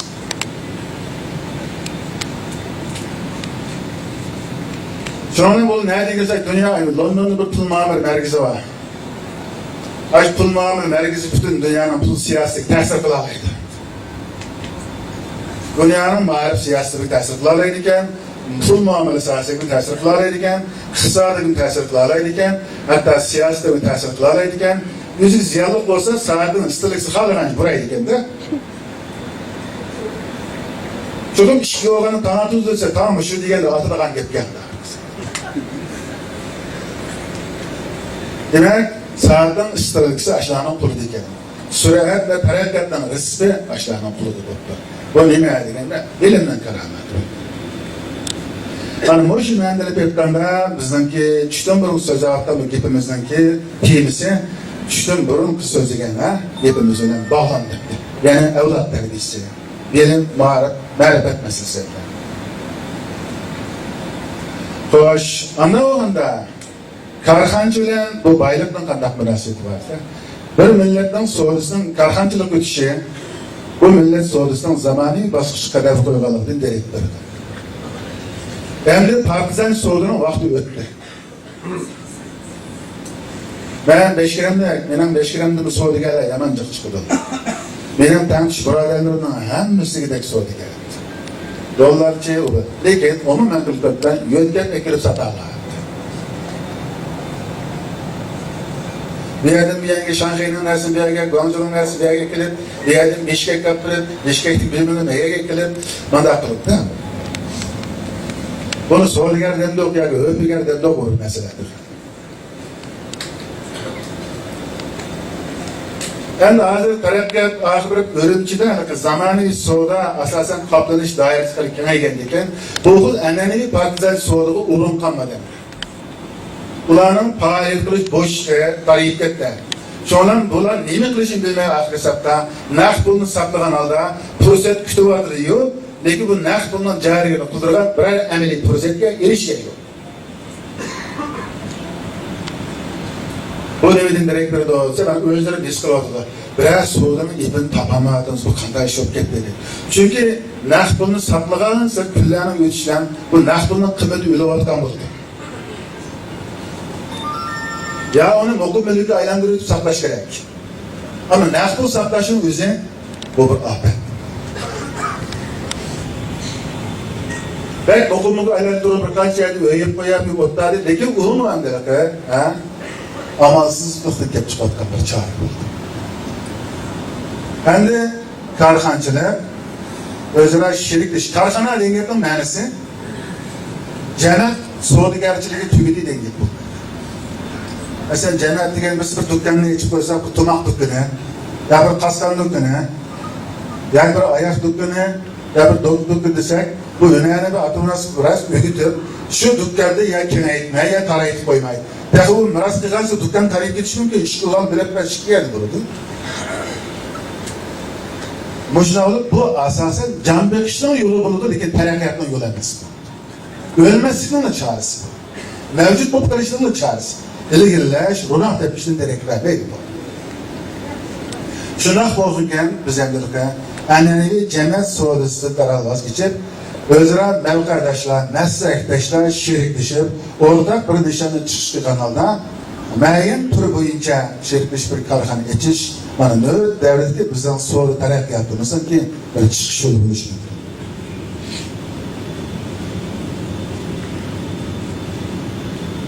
Şu aldığım kasırdan başladığım Rus seyyahları gelip, bu Kaşkay'daki soğudigarlar bir kitaplar var, bayağı ekspedisiyacılarının kitapları, ama şu kitapları özlük sıkıyak. Şu çocukta bir konsul tuğan bir Urusken, dışarıda Kaşkay'a kim keptiken? Kaşkay'ın tencinlik soğudigarlar, bakin tukşoqlarımızda. Kaşkay'ın yerlik soğudigarlar, emininken G'olchilik soğudigarlar, Rusya'da tarafından kelgan soğudigarlar boşlarını seçti olmadı ekan. Asasen iştahı xulosasi Uyg'ur soğudigarlardan yakki tijorat qilish jihatiga tan farosatlik bo'lsin-u, o'jat ustunligi bo'lsin-u, hamkorlik qilish so'digar jihatda nol kam. Shu ensirishni debdikan. Bundan keyin dunyoning yuzilishida hamkorlashamaganlar pek ko'p ziyat tortadi, afsus degan. Mana agar siz bu kitapni o'sha naq maydon tavsiya qilib qo'yay. Rusiyalik konsul Balyavilanskiy degan efendining Sertichining Sirtlik Jungoning g'arb rayini degan kitobini bir ko'plab sunab tavsiya qildim.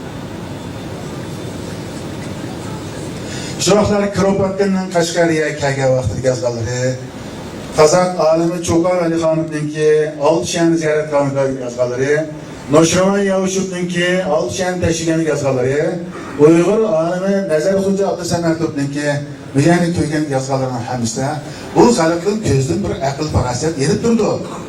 Bir chechallik, bir tirishchanlik yo'qqa yelim-yelim turdi. Bu yo'nlarga shunda komilkan, shunda qo'llar epchilkan, ammo bular hamkorlashib ish qilishni bilmaydi ekan. Hammasi oti bo'ldirdi, almisaqda kelgan bir an'anani o'zgartirib topmaydi ekan. Ijodkorlik kam bo'lg'achqa bularning sharoiti to'g'ri ketmabdi dedi.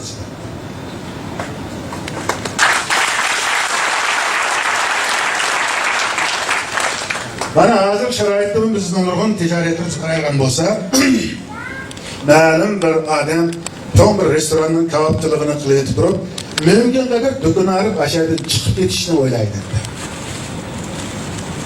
Kalkın kolunu işleyen işine var. Amalsızlıktan bulunan emri bu.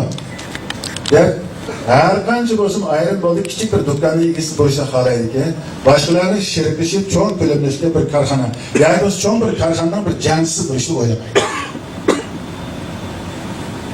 Çoğun için bizden öyle kalmayımız, yaşayımız, lekin ilgilenip gitmeyimiz. İşte bir ademge bir şapkat kılalığı direkt, cemiyetten tarafiyyatı ve Türk kılalığı direkt bir iqtisadi energiyaga ega bo'lamaydi biz. Çoğuna xulasa qilib aytmoqda, korxona shuning uchun muhimki, hamkorlashmay korxona ish mumkin emas. Sen turib taklif qilamiz. Zulfiqar Abaydulla Efendi o'zininki mushtilik jarayonida kitobdan bilib olgan gap emas. O'zininki amaliy tajribasidan kelgan narsani gapirishi mumkin. Hani mening qarashimcha bir yurtning ongni echish jihatda bir qancha usullar lazım. Albatta o'qitish bolalarni, oliy ma'rifat sistemini tarbiya, og'iz o'qish, kitob o'qish, boshqalar bilan badikalda qilish bu albatta bu zarur qoida. Bir narsani biz ancha-muncha jahonni ko'rishimiz kerak. Ben o'ylayman da to'g'rilanamiz xush tarafdagi ziminlar, Urumchining atrofidagi mushu, Xukan deymiz mush ziminlar, Manas deymiz, Savan deymiz mush taraf ziminlar turib, ya Allah, do'ppidek o'yinni rastalashib o'tib ketgan urug' tuqqanlar deyman. Bir-birisi qiltanishib urushib ketganlarni o'ylab ketaman.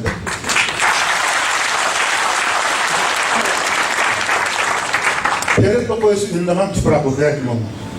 Göllerin miktarı nakşı, sular elbek, mol. Oyla bir ziminler. Aynen zimini köketsek, her şey dünya bizim paylaşı olağı vakiti değme. Bizim hükümetimiz mi, partimiz mi ondan ait alkışlayıp karşı alan bulattı. Ama biz sırf zeminde gömülgendikin zemin baylığı hakkında düşecek ait kamçı olmadık.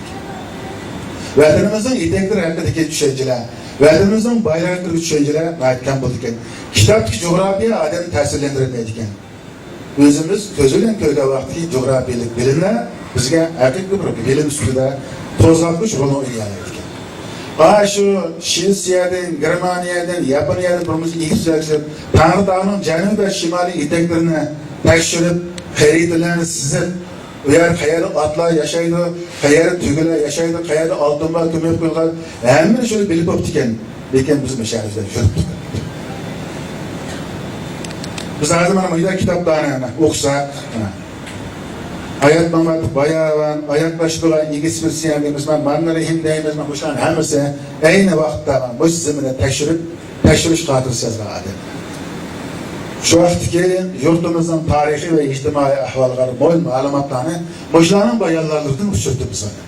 Agar buni yozilmagan bo'lsa, ayni tarixiy reallikka qadar tuzuk uchurlarga ega bo'lmagan bo'lishimiz mumkin. Shuning uchun ong etishning usuli dunyo ko'rish kerak.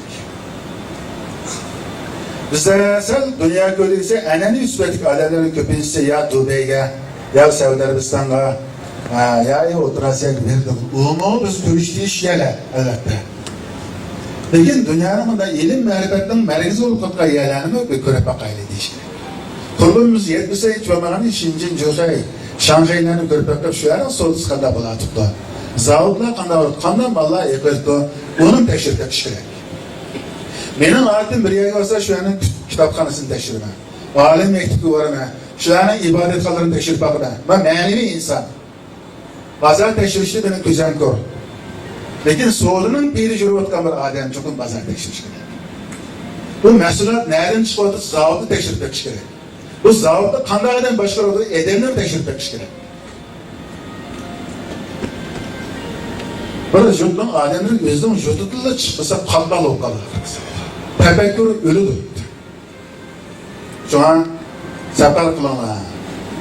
Safar qilsanglar, sog'lom bo'lsizlar.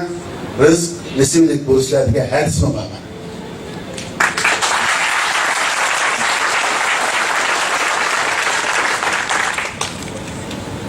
Chunki bir yurt xalqining ma'naviy qiyofasini o'zgartirishda sayohatchilik bek muhim. Chet elliklar topgan pulni sayohat qiladi. Biz tamak heceyletimiz. Mavini çekip, yani bir öyle set bakıp, bizler küçük çıkartıp bakarken, veya bir çayhan set bakarken, birden mutlu bakarken, ya onu bir doğru yol bir çekip diken ahir sapla. Menimce azıcık biz hayatlık devam kılacak bir boşluk iyi boğan deyin kella biz köprek aklımızın sermayesi alsak doğru bulat dedi. Bu alıkı kitap okumağa edemciz hayat en mühim. Hayatın kilovatkan tefekkür pek bol bulup dedi. Böylecelliği de mi yaşlı bulup.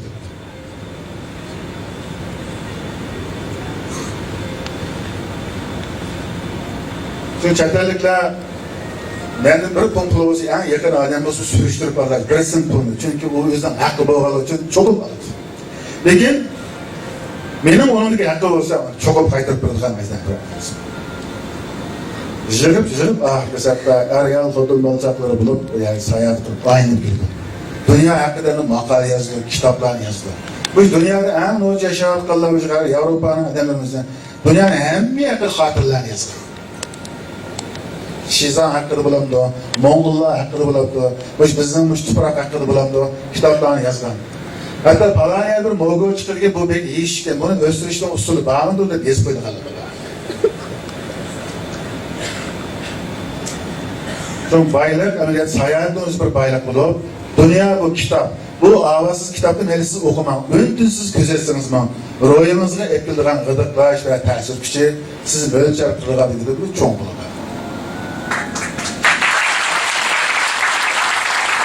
Dünya'nı kurtarıyor. Dünya bizim mensup.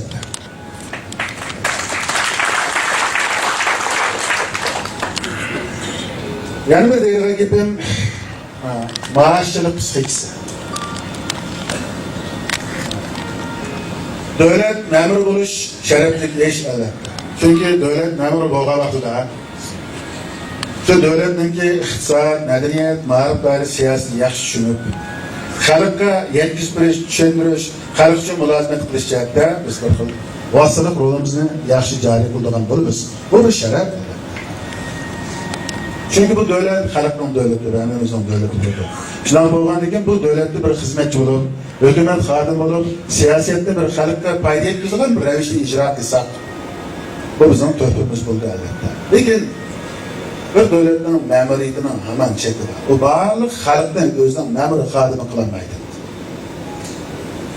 Devlet memuriyetigen maxsus başlık gelgen kirimli heceydi deyinge buldu bu.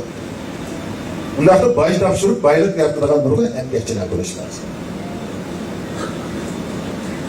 Buna düştüm bir deyin olsa şu dikalla, önervenler, kasıplar, dükkanlarla, arxıl karxançılar, arkalı işlep çıkarış faaliyetleri şoğlamakta her saha insanları yaptırdılar.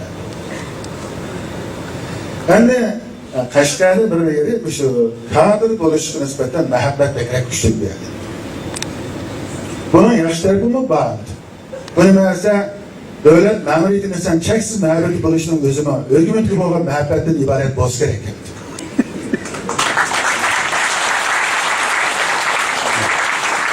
Hükümet amrak, hükümetin söylüğü, hükümetin kısmında artık kızım kılıç arkalar cehenniyetlik töhbü yaratıda. Bunun bir intiliş, hata yeri yok elbette. Bunu durma. Ama cemiyetten terakkatın ki takazzası bilbet kavatıda hemimiz onda bulup gitemeygendikin bizim bir bayrak yaratıp devlet köprek baş tapşırdıgan. Mahıl ruhu ölsek bombandıgan da o deymen.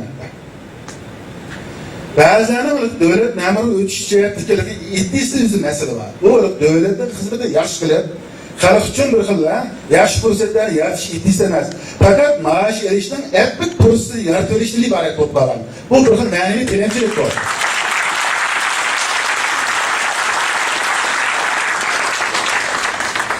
Hükümetimiz bu da adamlarına karşılanmaydı.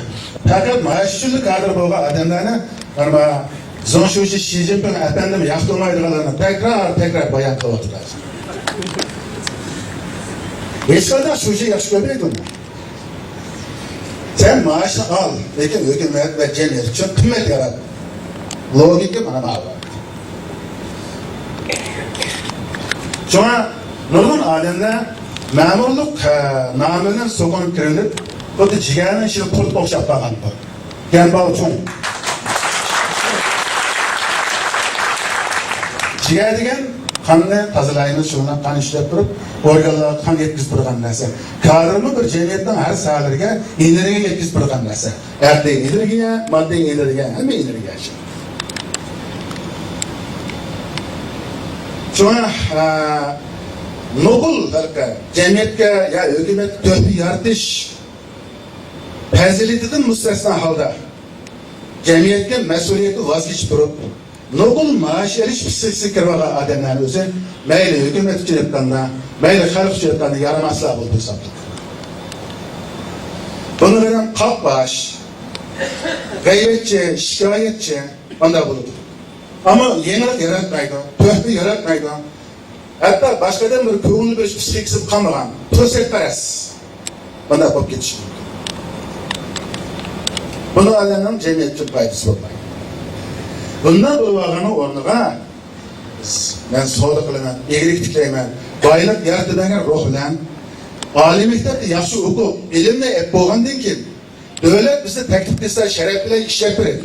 Davlat bizni hozir taklif qilmasa, devletin bizce hozir ma'murlik to'g'risida bizga ehtiyoji bo'lmasa, bo'pti deb darhol jamiyatning boshqa sebabida boylik yarasak bo'lmadi. Qani bu g'urur bizniki.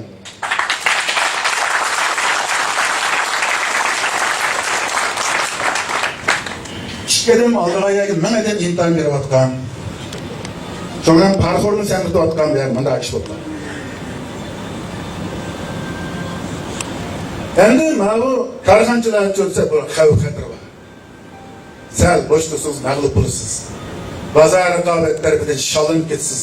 Hech kim sizga rahm qilmaydi. O'limi shundoq qo'yna. Tenimsiz o'g'lash hozirda bo'lsa ochqilib o'ladi. Shuning uchun shoshiv. Agar shoshqin yo'qolsa, o'g'lashlarni yo'qitib qo'ydi. O'g'lashlarni yo'qitib qo'ysa, oshiqdan o'ladi. Shuning uchun bo'rilarda hamisha bir xil bo'ladi. Tabiatninki shallishi nisbatan taqovul turadigan bir jushqunlik bor. Amerikalik prezident Berroy degan kitobni o'qigan bo'lishi mumkin. Maxsus qarg'anchilar haqida yozgan kitob.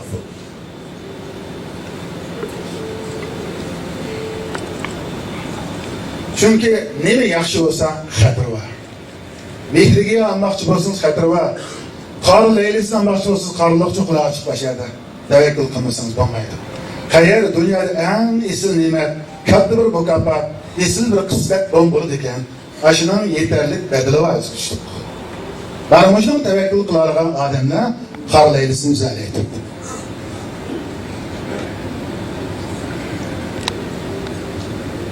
Bir oila bir qancha o'g'il bo'lsa, birasi bu ota-ona endi xas bo'ladi. Birsimiz şu ata-onamizning yuzini, qo'llarini tutib, aynimiz qaynoq suv ekib berib, daqsiz. Yarimiz biz topdik, yajibli chiqsak bo'ldi masalan. Rizq ekiladi şu ailenin taraqqiyoti uchun.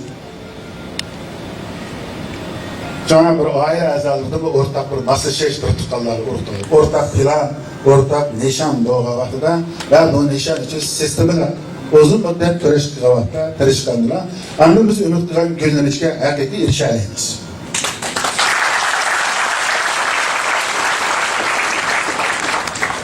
Bunda bu gapimizni texno jonliq misollardan ta'min etish uchun o'zimni so'nggi sasida tavakkulchilik qilib, oxirida g'alaba qozonib, davlat uchun boylik yaratayotgan Zulfiqor Abaydulla apandini sahnaga taklif qilamiz.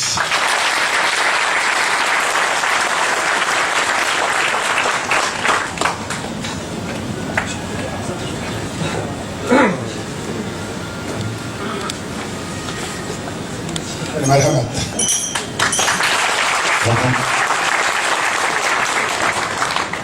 Assalomu alaykum. Bugun naytdi Abduqodir kam nayt yaxshi so'zlab berdi. Mushu Abduqodir Jaloliddin apandining hurmatiga mushu Qashqarga kelib o'zimizning azizlarni deb Qashqardagi mush xalqimizga o'zining qimmatli leksiyasini so'zlab berganligini mening mana bir orzuyim bor. Mumkin bo'lsa, agar amaldan qo'shilsa, men amona yaxshimi deb salom qilsam, o'rnimizdan turib bir chavoqchilik Abduqodir Jaloliddin hurmat bildirsak, qo'shilamizlar. Amona yaxshimi? Rahmat.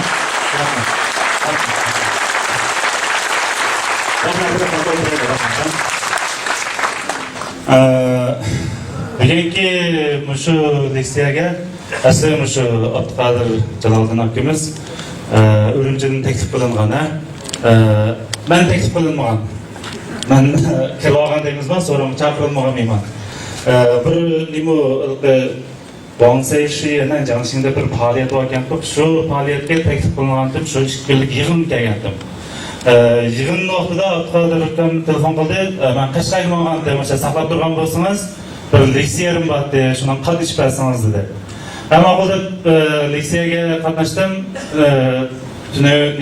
Tunugin yig'inni tugatgandan keyin Abduqodir akam bo'lsa asli shu ma'rif to'g'riliq, bolalar tarbiyasi to'g'riliq bir leksiya deydi. Lekin bu leksiyani uyushtiruvchilar shu bir qatimliq leksiyani 2 qatim tushdan keyin yana kamaytirib, tushdan keyin shu eglik tikligichilar korxonalar uchun azroq bir so'zlab bergan bo'lsangiz deb meni xijil qilib turib oldi. Bo'lsa shu tushdan keyingi faoliyatga sizmi bir qatnashib bir ishingiz yaqib bergan bo'lsangiz dedi. Shuning bilan men bir taklif qilingan o'zim endi atkachilik qilib Abduqodir akamning taklifi bo'yicha o'tirib chiqib qoldim. Endi o'zim tanishtirsam ismim Zulfiqar Abaydulla. Shu 17 yilni yo'q, shu yemek-ichmak kasbida tijorat qilyapman. Endi o'zim bir korxonchi bo'lish suhbatim bilan bu Abduqodir akamdek men bir yozuvchi yoki bir notiq emas, men bir korxonchi. Shuningdek gaplarim Abduqodir akamdek undaq kasbiy, ilmiy yaxshi chiqmasligi mumkin. Shuningdek men amaylarning endi Rossiya qanchalik mana nutqlarni o'zimning kasbi bo'lmaganligi uchun toza yaxshi so'zlamasligi mumkin. Uning ustiga diqqatimchilik qilish mumkin.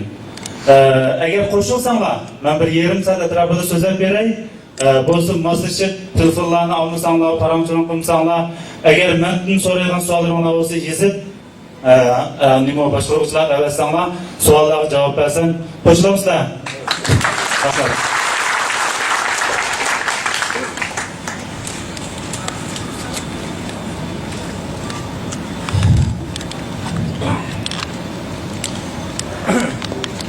Eglik tiklash. Bugungi leksiya, bugungi tushdan keyingi leksiyaning mazmuni eglik tiklash haqida ekan. Endi shuncha o'zimizning qarindoshlariningki shu tushdan keyingi eglik tiklash haqidagi leksiyaga hammalarning aktiv bo'lsa qatnashganligi qaragan chog'da shu temaga qiziqadiganlar chiqib o'xshaydi deb o'ylab qoldim. Eglik tiklash orzusi bormi? Qo'l ko'tarib qo'yinglar. Voy, rahmat. Ammolar sizlar qo'yinglar yaxshi, rahmat sizlarga. Endi shu eglik tiklash orzusi bor qo'l ko'targanlarning ichida korxonchilar, o'z tijorat qilayotgan korxonchilar qo'l ko'tarib qo'yinglar.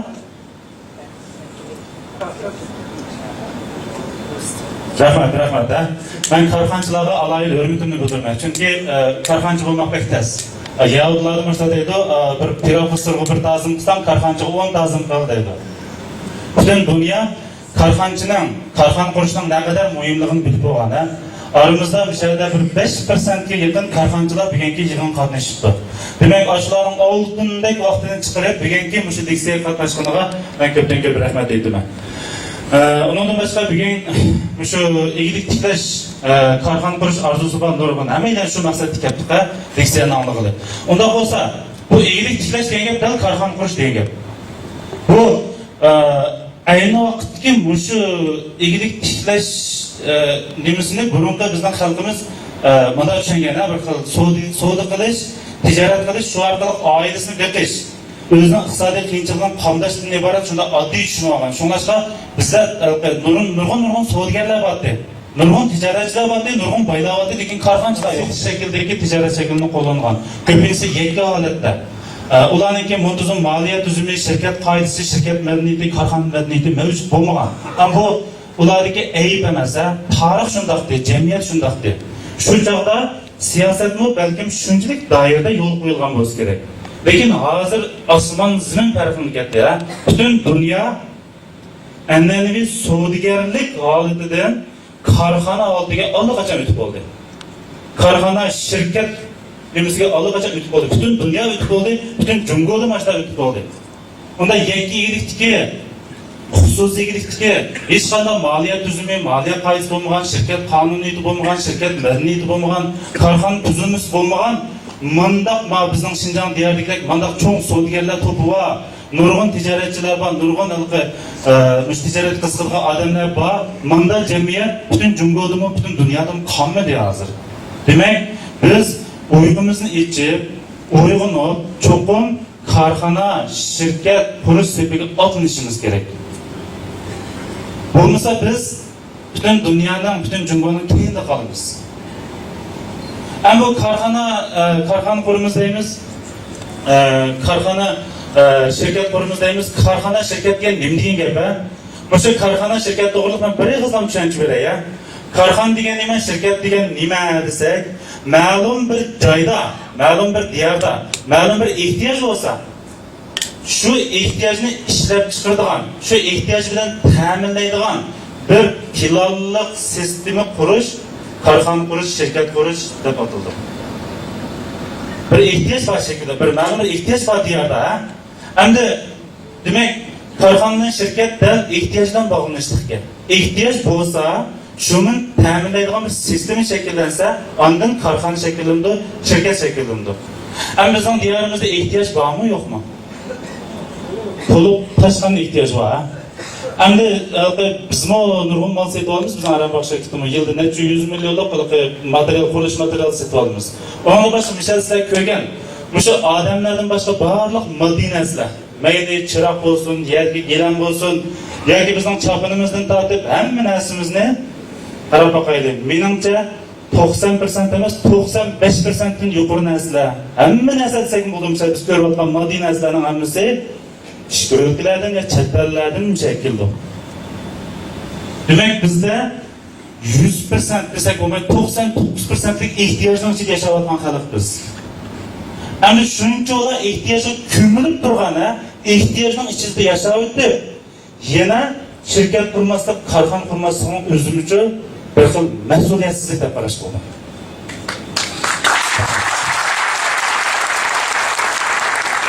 Nima uchun mas'uliyatsizlik deysizlar deb o'ylasanglar, men buni o'zimning tajribam orqali deyalayman.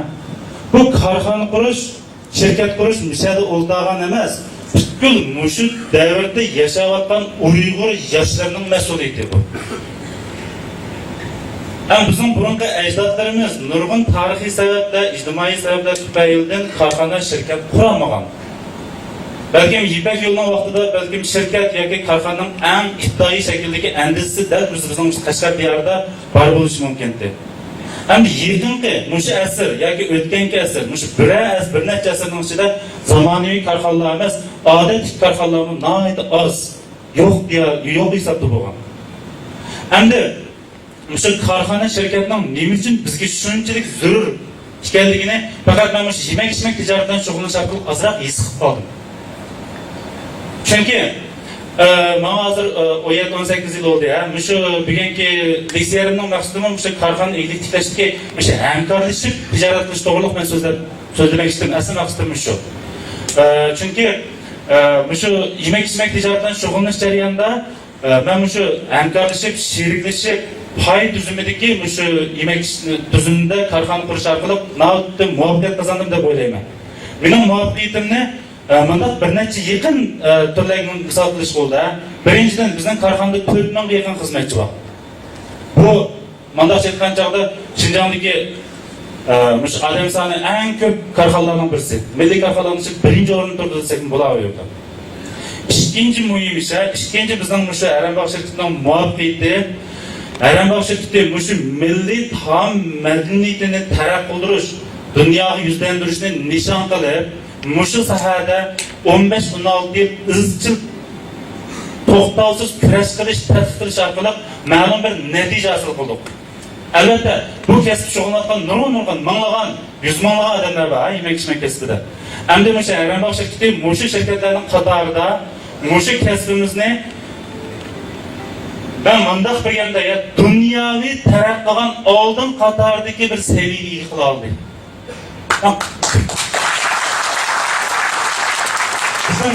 Aranboqlar qo'rqmaymiz deb qo'yib odalaymiz. Nima qilgan odamlar? Hozir Bizning Qashqarga bo'lsin yo Shinjonga bo'lsin nurg'un sayohatchilar keldi. Chet eldan keldi, ichkaridan keldi.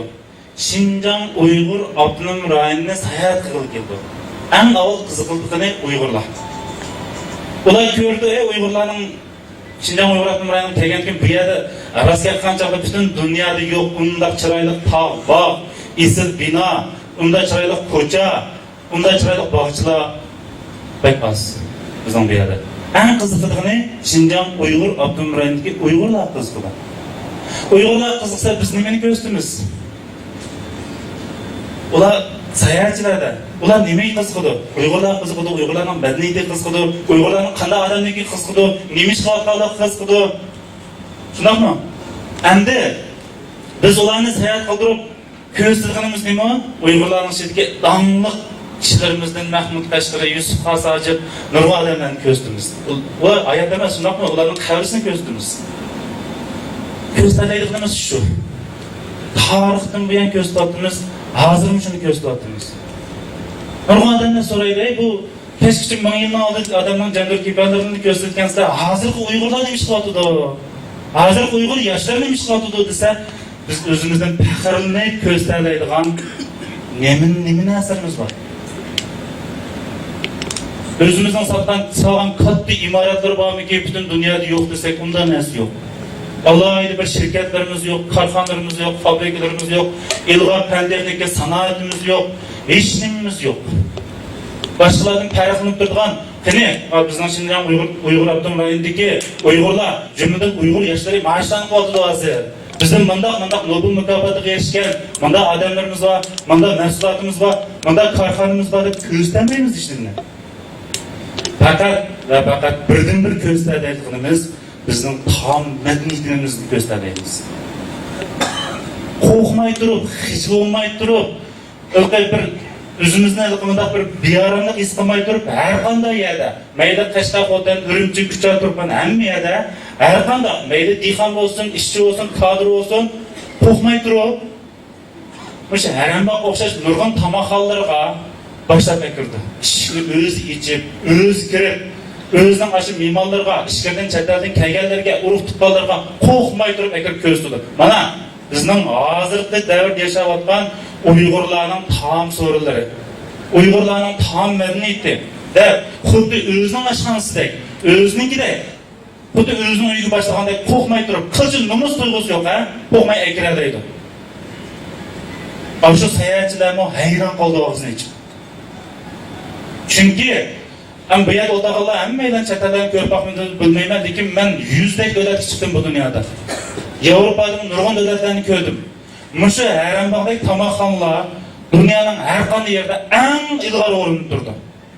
Masalan, Arabog'ning Urumchi Qashqarmish nurg'un do'konlar ko'rpaqan bo'lsanglar, kelgusida mayli Yevropaga beringlar, Amerikaga chiqinglar, nega qilib olsanglar, oshxona madaniyatidan hayron qolmaysizlar. Chunki biznikining chiroyligi yo'q.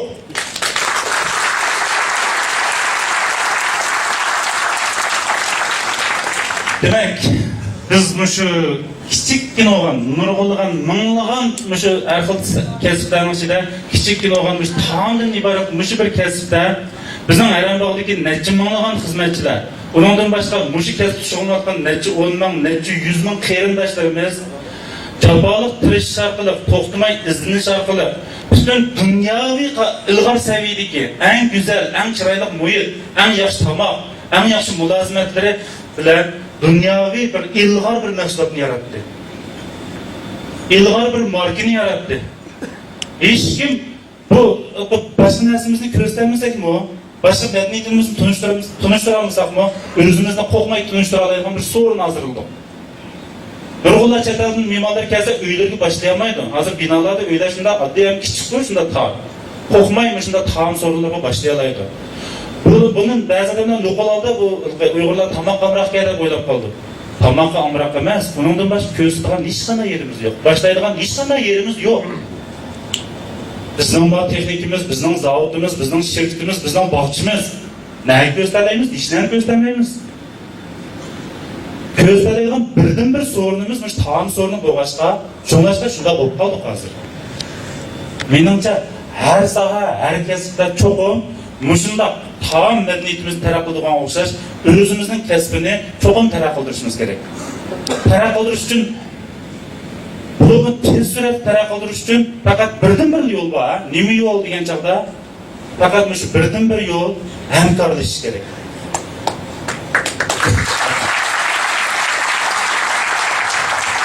Muşa hamkorlash orqali dunyoviy marka, dunyoviy madaniyat, muşta ilg'or saviyadagi korxonaning yaratilib bo'lganligini Alloh qachon bizning Arab oqshirlikda isbotlab berdi. Shundoq eng iqtidoriy, eng an'anaviy, eng oddiy bo'lgan kasbimi bir dunyoviy bir marka yaratib bo'lgan. Biz hozir Arab oqshirlikda 20 dan tarmoq do'kon ochdik. 2 yilga kechyapmiz. Amerikaga bir necha ashxoblarni hozir jon sho'qyapmiz. Demak biz tadqiq qilish yetmaydi endi.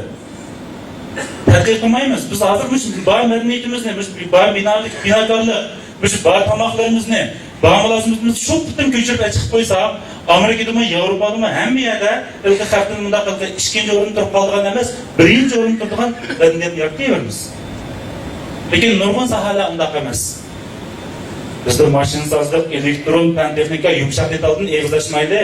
Oddiy bir tal ko'yligimizni Hatta Şinjan çevirisinden çıkıp işgalde satamayotimiz hazır. Dünya bo'yicha eng tatlı meyvelerimiz bağosunu şu meyveni chiroyli o'rab qachilar dünya bozoriga salamayotimiz. Yaxshi bir marka yaratamayotimiz. Demak biz hamkorlashadigan bo'lsak, birlik tijorat qilgan bo'lsak, shu Aramboqqa o'xshash o'zimizning imkoniyatli bor bo'lgan, shu tayyor bo'lgan, shu boylik, shu Dünyadayımızda biz bayrak mənbələrimiz bilən şu dünyaya tanınıq markalarını, zavodlarını qurub çıxalayımız. Həmin nurg'un adamlar müştaq leksiyalarını sözlesek nemində qızıb sözler bitsə deydi ama bu həmin adamın karxana quruş, egilik tiklash burcu ama bu dünyada bir qatam kelgan bo'lgan ki madaroq yashasaqmi bularni deb o'ylaydi. Lekin men ko'pchilikka shunday bir narsani degim keldi. Karxana qurush, egilik tiklash hargiz sizning shaxsiy ishingiz emas u. Man cho'ng jihatdan qancha bir davlatning, xalqning, diyorning, millatning kelgusi munosabati ig'ir bir ish bu.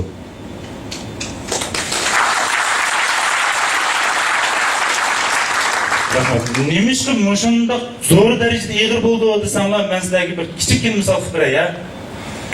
Mana Ikkinchi dunyo urushidan keyin Germaniyalar Yaponiyaga oid bicharalarcha mag'lub bo'ldi, bayram bo'ldi. Ishimiz qolmadi, armiyamiz qolmadi, hukumatimiz ishimiz hamma narsa qolmadi, qurollarimiz qolmadi.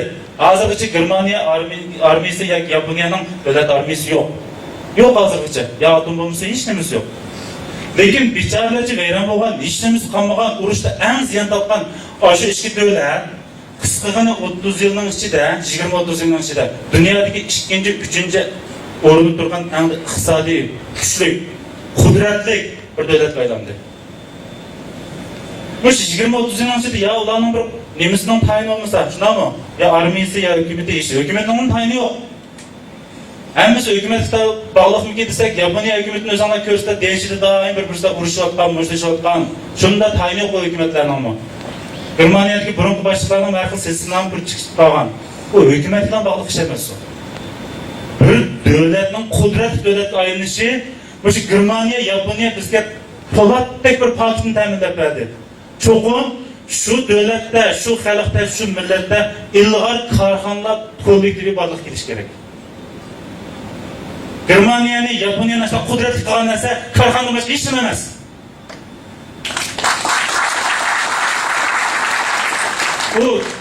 Onun için bir nurg'un tarixi isbotlab bo'lgan narsa bu. 1960-yil, 70-yilda isbotlab bo'ldi. Germaniyada butun dunyoga tanilib har xil markalar yaratildi. To'xtovsiz yaratilyapti. Nurg'un korxonalar qurilyapti. Yaponiyada shu nurg'un davlatlik markalar qurilyapti. Shu Germaniyaliklarning, Yaponlarning qudrat qilganmi shu o'ta kichik korxonalar. Şu nemis milletini, Yapon milletini özünün bir faxrlanadigan, nega o'z bayisini ko'rib turib men Germaniyalik deb o'zining faxrlanadigan narsa, shu Germaniyadagi korxona boshqa hech nima emas. Voy Germaniyaning nari yaxshi desa, nemislar faxrlanib turib o'zining shirkatlarini ham sanab berdi. Bundan boshqa sanadagi hech nima yo'q. Ya bir Yaponlikning, Germaniyalikning hech kim ko'rmaydigan usullarini, naqshlarini hech qaysimiz ko'rib boqmadik-ku. Ya bizga o'xshash o'yinchi muqomlar yo'q. Yaxshi bir alayhi bir madaniyat yo'q, hech kimga o'xshamaydigan bir kiyim-kechaklar yo'q. Aşularni aşında kudretlik millet qilgan, o'zidan faxrlangan millet qilgan, kudretli davlat qilgan narsa faqat korxona, shirkat, bundan boshqa hech nima emas. Xo'sh, endi bizning Jungodimi? Jungodimi o'xshash. Davlatimiz qurilg'ili 60-yil bo'lgan bo'lsin-mi? Lekin o'sha Jungoning haqiqiy kudretli Jungo bo'lib, dunyodagi eng oldin qatordagi kudretli, kuchli davlat bo'lganiga endi tex 20-30 yil bo'ldi. 30 yil bo'lmadi tex. 20 yil bo'ldi. Endi Jungoning kudretli davlat qilgan narsa nima? Jungo armiyasi, Jungoning madaniyati, san'ati, onasi bu narsa emas. Jungoning kudretli qilgani dal korxonalar. Mushu Jiangsu, Fujian, Zhejiang, mushu dengiz bo'ylaridagi nurg'un minglagan, millionlagan korxonalar Jungoni eng kudretli bir davlatga aylantirdi. Jungoliklarni hozir chetlarga chiqsa o'zining sal faxrlanadigan bo'lib qoldi, men Jungolik deb hozir. Sirtga chiqib faxrlanadigan narsa nima? Men chetlarga nurg'un qadam chiqdim. I'm from China, yoki men Jungolik desam, hammasi bunday qiladi. Mening bunday qilgan narsa nima? Jungoning san'ati, madaniyati yoki boshqa nimasi, yoki boshqa narsalar emas. Jungoni faxrlangansa, Jungoning korxonalaridan iborat. Hammasi ashla deydi. Chetlarga chiqsaq, o'y Jungoning sizlarning mollaringlar azon, bag'antir sifatli bo'lyapti, nurg'un narsalarni ishlab chiqaryapsizlar debchi. Bizni Jungolikligimizdan faxrlantirayotgan narsa Jungodagi korxonalar va mahsulotlar, bundan boshqa hech nima emas. Endi boshqa bo'libdi. Bir davlatning, bir millatning kudretli ishida, taraqqiy qilishida korxonalar muhim rol o'ynaydi ekan. Jungoda boshqa bo'libdi. Bizning Xinjiangdami cho'qim shunday bo'ldi. Bundan boshqa hech qanday yo'l yo'q. Bundan boshqa ikkinchi bir xil tanlash yo'q. Bo'libmi, mushu davrdagi yoshlarga nisbatan ikkinchi xil ehtimollik yo'q. Faqat korxonalar, shirkatlar mushu Xinjiangni muqim, ittifoq bo'lgan, qudratli, boy, taraf qilgan Xinjiangga aylantira oladi.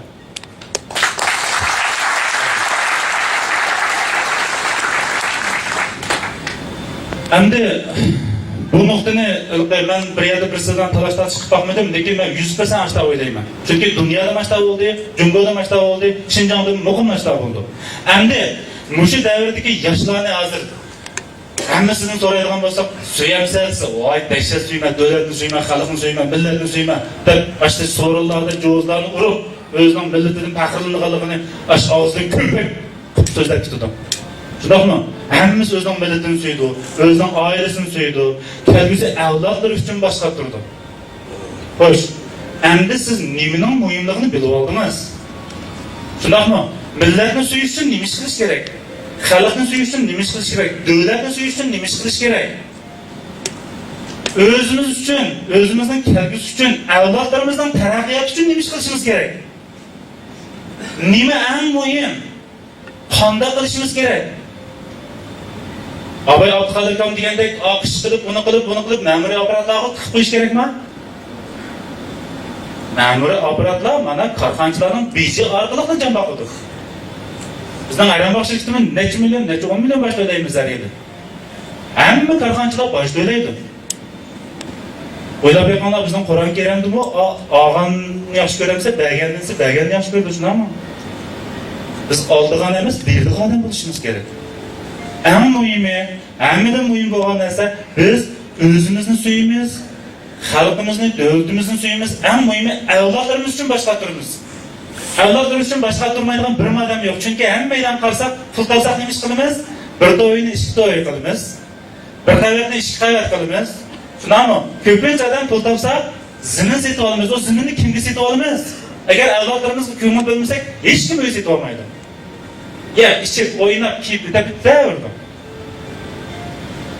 Hammasi o'zining avlodini yaxshi ko'rganlik uchun jinni tikib qo'yib, mayli kadr bo'lsin, ishchi bo'lsin, dehqon bo'lsin, zimin o'yindan pul tashlayotdi.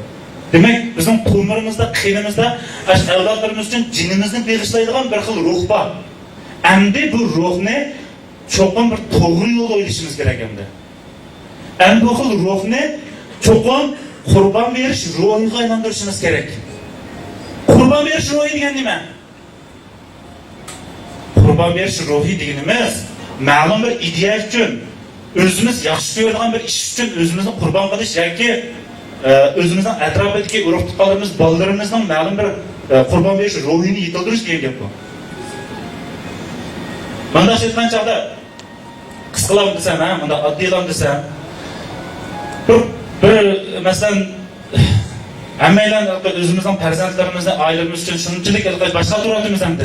Shularning kelgusi uchun, muqimlik uchun, taraqqiyot uchun hammadan muhim narsaning korxona ekanligini bilib bo'ldik.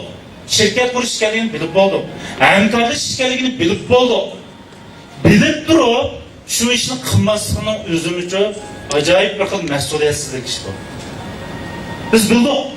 Biz uchun hammadan nimaning muhim ekanligini bildik.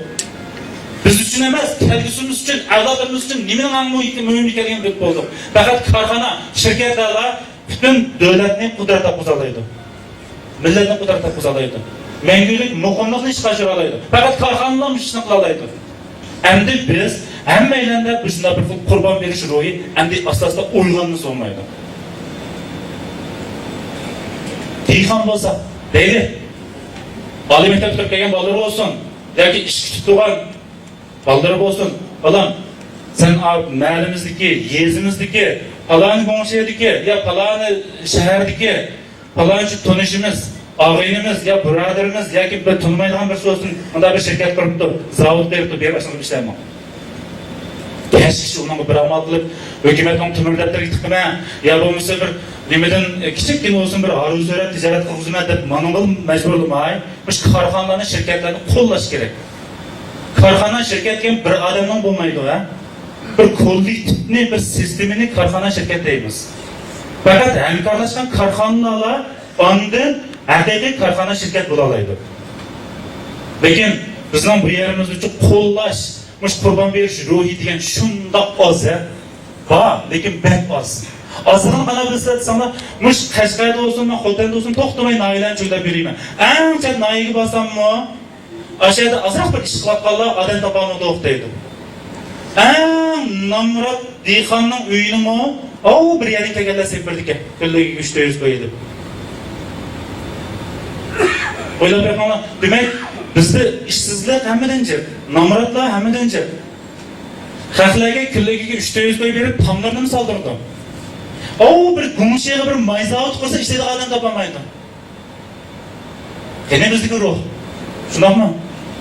Bo'lsa bizning bolalarimiz men berib, ashna mayzavod qo'yib ishlayman. Ma'ashlarimizni ishlar. Agar u pul topsa, yezimizga hech bo'lmasa bir kitobxona sepirdi yoki yo'lni yasab berdi. Kunlarning birida balkim sen uning she'riga o'qib bilishing mumkin. Yoki 4-5 yil birga ishlash orqali sen mashina mayzavoddan birini qurishing mumkin. Mana ruh deymiz.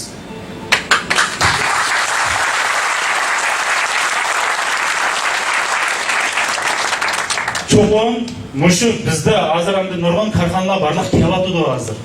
Nurg'un shirkatlar barliq kelyapti. Endi yetarlik qo'llash bo'lmag'achqa, yetarlik qo'llash, to'g'dash bo'lmag'achqa taraqqiylamayapti. Mana shu aytgan chog'da hozir nurg'un korxona qurganlarda haqiqatan ba'zi bilim, sabo, madaniyat yetishmaydi. Nurg'un joylarda yetishmay qoladi. Yetishmagan ekan oliy maktab bitirgan ilg'or ba'zi idora jamiyatlarda boldir pensiyaga chiqayotgan kadrlar elektronik korxonasida ishlaysiz kelmaydi. Mush qaposoqning qo'lida ishlandimi? Masafasining qo'lida ishlandimi? Buning qanday ishlaydi bo'ldi?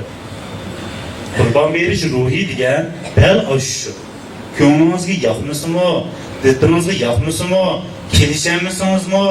U palonchi yetimning, palonchi divanning bolasi bo'lsinmi?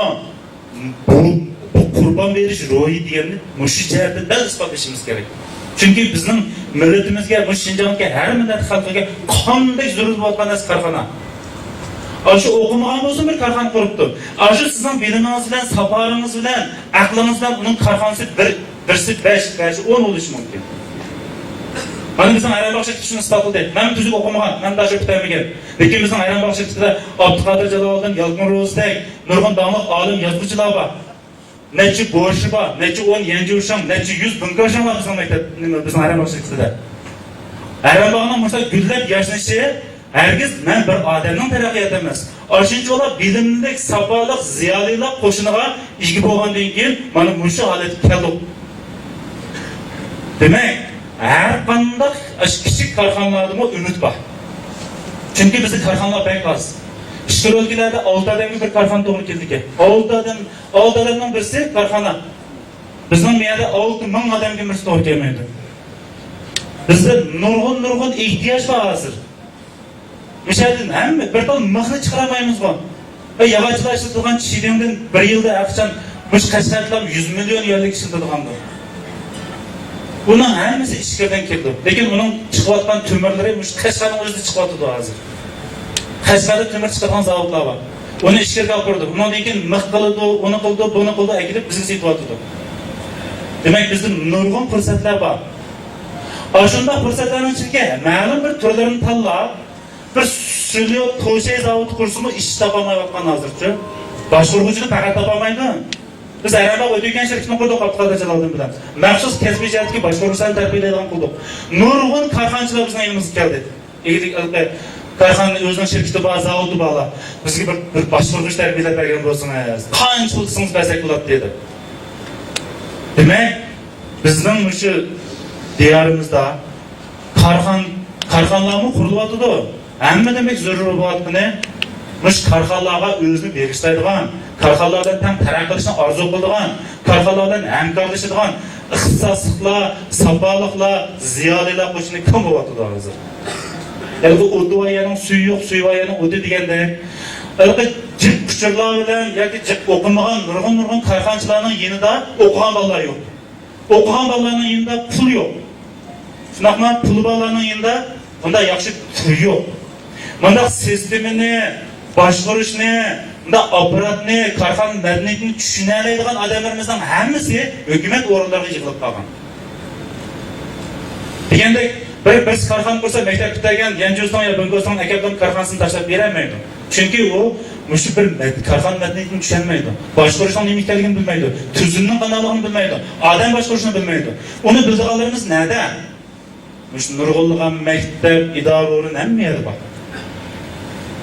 Hamda qurbon berish ruhi ekan yoki o'zimiz, shunami? O'zimiz qurbon berish ruhi orqali mush korxonalarni yo'llasak yoki birlikda hamkorlashib birga tijorat qilsak bo'ladi bu. Mesela bizning Abduqodir Jaloliddin akimizmi bizning Arambaq o'tgan shirkatning paychiki, hargiz Arambaqqa ishlagiga kirgan emas. Bu o'tgan shirkatni birga qurib, birga taraqqi qilib, bu korxonachilarni haqiqiy yo'laydigan, kelgusida davlat korxonalarni quradigan bir maslahatchilik shirkatining sebiga bir o'zi pay qo'shdi. Demek bizning aramizda nurg'un ziyolilar bor, nurg'un aqlli odamlar bor, nurg'un bilimli tijoratchilarimiz bor, korxonachi bo'lmagan, tijoratchi. Hem özünüzden yiyide kulunuz olsa bulamda. Şunama, nurg'un baylar varmış Qashqarda. Hem de bizden Arambaq şirkatida necha 10, necha 100, necha ming sotadigan nurg'un baylar var. Hem de şularda nurg'un bilim var, nurg'un tecrübe var. Hem de buni korxona bu ekilish kerak aşı bilimlarni. Aşı tecrübelerini bu korxonachilarga o'rgatish kerak. Fakat ziyolilar, kadrlar, tijoratchilar hammadan yig'ilib ma'lum bir tür, ma'lum bir nimaga yig'ilgan chaqda andan bir natija chiqdi. Masalan bir Germaniyaning Baumann shirkatini misol keltiradigan bo'lsak, Baumanningki pejansini 100 kichik korxona ishlab chiqardi. Bir zavodda chaqin chiqardi, bir zavodda rolni chiqardi, bir zavodda xurmin chiqardi va shunday. Baumann shirkatiga qurashtirish shirkati bu. Lekin bizning Shinjongda bir chapan ya bir so'm ishlab chiqargan zavod ko'rmaymiz. Nima qilsak, uning berini chiqargan bir zavod yo'q. Servisini chiqargan yana bir zavod yo'q. Uning bir ostini tikadigan bir zavod yo'q. Asl deganing shirkat deganing bunda kengaygan deymiz. Zanjirsimon korxona belluq ishlab chiqarish kerak. Bo'lsa, o'sha egrik tiklash qiziqgan yoshlar ma'lum bir mahsulotni bilgandan keyin shu mahsulotni tam chiqaraylik desak bo'ldi. Mesela ben bir çapanın tüyümüzünü yasay, ya sen birimizini yasa, bir o'rindiq olsak, mesela bizning Arambaq shirkatida 7-10 milyonlik o'rindiq setib olamiz. Mana shu o'rindiqni men Guangzhoudagi o'rindiq zavodi bo'lsa, bir o'rindiq 5 zavoddan chiqadi ekan. Birsi nimalarni yasaydi ekan, yog'ochlarni yasaydi ekan, bir zavodda sir berdi ekan, bir zavodda lozlarni yasaydi ekan. Eng oxirida 5-zavod bo'lsa, 5-zavodda o qorashtirgan zavod ekan. Bizga qorashtirib akab berdi ekan. Şu an bizim soruyordu. Tümürünün kaç milli kılay degende bir de çıkıgan desem onda olsa ağaç zavod verip üzerinde koy dedi. Bu hemimiz başka zavod ki. Demek hemmini özümüz kovalamaya demek. Mümkün olsa biz karxana, zincirsimon karxana balog'ini shakllantirishimiz kerak. Buning uchun o'zaro aloqani kuchaytirishimiz kerak ya. Aloqani kuchaytirib, nurg'un bilimli, nurg'un saboqli kishilar bor. O'ltag'alanishimiz shunday ajib, jamiyatimizni shunday ajib. Biz bir ish qilsak bo'ldi, bir tijorat qilsak bo'ldi deb yillab vaqtimizni yoqib o'tkazib, mangu bir ishni boshlay olmaydi. Buning uchun ko'proq uyushtirishgan bir so'rin bo'lish kerak. Ko'proq aloqa bo'lish kerak. Undan keyin ma'lum bir turni tepib, shu turni 5, 10, 20, 50 odam birga qilib bo'la oladi. Endi musha hamkorlashishda bizning Arab shirkati ulgu bo'ldi. Menimcha Qashqadaryoda nurg'un ulgu bo'lgan shirkatlar chiqish kerak. Tarixdan buyon bizning bu Qashqadaryoda burungi zamonni bilmaymiz, ammo yaqinqi zamon tarixida hamkorlashib cho'ng guruh qilganlar pek oz bizning Qashqadaryoda. Buni nimada misol keltirish bo'lsa, Şinjanning hech qanday yerda tuzuk do'kon yo'q chog'da Qashqadaryoning mush ko'chalarda, mush Novosibirskni tatib pastga go'zal chaqachadagi bo'lsak, nurg'un qo'llar bilan nurg'un do'konlar bor. Hozirda endi nurg'un qo'llar bilan nurg'un do'konlar bor. Demak, eng jiq tijoratchi, eng jiq hunarmandlar bizning Qashqadaryodan yig'ilgan. Lekin endi do'konlari shuncha oddiy bo'la, asrdan shunchalik do'kon ochgan bo'lsa-mu, yo'g'on do'kon bo'lmagan. Tushunami? Yo'g'on bo'lmagan. Lekin dunyoda bo'lmayapti-da. Hozir Yevropa, Amerikadagi talab bozorlar ko'rsanglar, ezib qolasizlar. Ba'zi oddiy, masalan, biz cho'gin sotadigan do'kon deymizmi? Oddiy, ma'lum bir kiyim sotadigan do'kon ko'rsanglarmi, yo'g'onligini odam hayron qoladi. Necha qavat bino. Necha asr, necha ming yillik tijorat qilayotgan, hunar kasb bilan shug'ullanayotgan bizning Qashqadaryoda nemish cho'ng do'konlar bo'lmagan? Hamkorlashmagan. Aşı bir çoğun qilgan adam yoki bir oyoq tikadigan odam bo'lsa-mu, hamkorlashib 4-5 yo'g'on do'kondan birini ochsa, yoki necha minglagan oyoqlarni qilib Qashqarni ish qilib, o'tanga berib satsa, ishlarga berib satsa, dunyoning Amerikasi bo'lgan narsa. Bag'azir bo'linib ketgancha, endi dadisidan qolgan do'konni 3 kilo olgan 3 yerga 3 kechib. Ba'zi do'konlar 30 kilo olmaydi, yandı kirmasa. Bag'azir kichik bordi, dunyoda bo'lmaydi hozir. Bütün dünya del pərdür. Baxandır yoğuna avatıdı. Şu kesini qıldıqalar həmkarlışı avatıdı. Məsələn, köçə oğuvasanlar, göcanlı oğuvasanlar, grup buluvağan açlar. Paxtikarlar, yip çıxardıqalar, grup olup, neçə onu, neçə yüzü. Adliyesi muşu, bina saldıqalar mı, bir ayarlar vermiş, Qashqarlar kelib, bir adam salmaydı, neçə yüz doğan bildi. Neçə on, aşı yivuluqlar, yoki Göcanlıqlar kelib, bir çoğun bir yansı etib edib, neçə onu, neçə yüz bir çıxıb, bir ağlan bir şovçuyunu salıdı. Bu da cip olğanken hükümet ular işçilik deb yeğenim berdi, siyasetin berdi.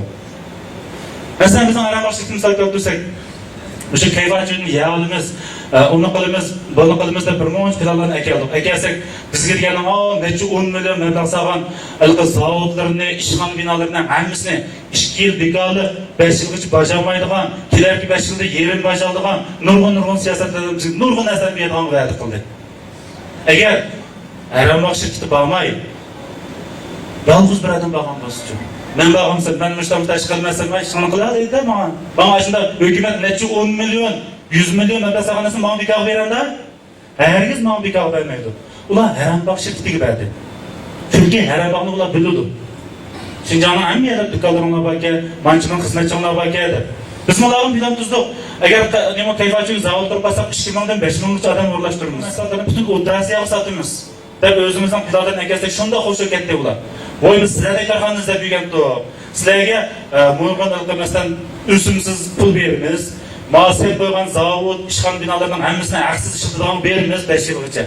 5 yıldan kim küllegi kim manç punçen icardı olsanlar bulup dedi. İcardıgardan ne çıkıyormuş ketdi o hazır. Punçen. Tölemegen onu talep koysanlar bulup sen kollayımız da batıdı.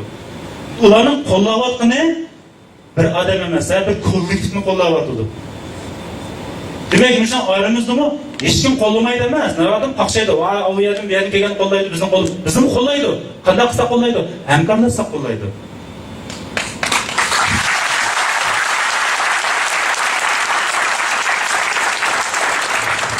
Şu başka bizden Qashqarga hemkarlık çok pek zor.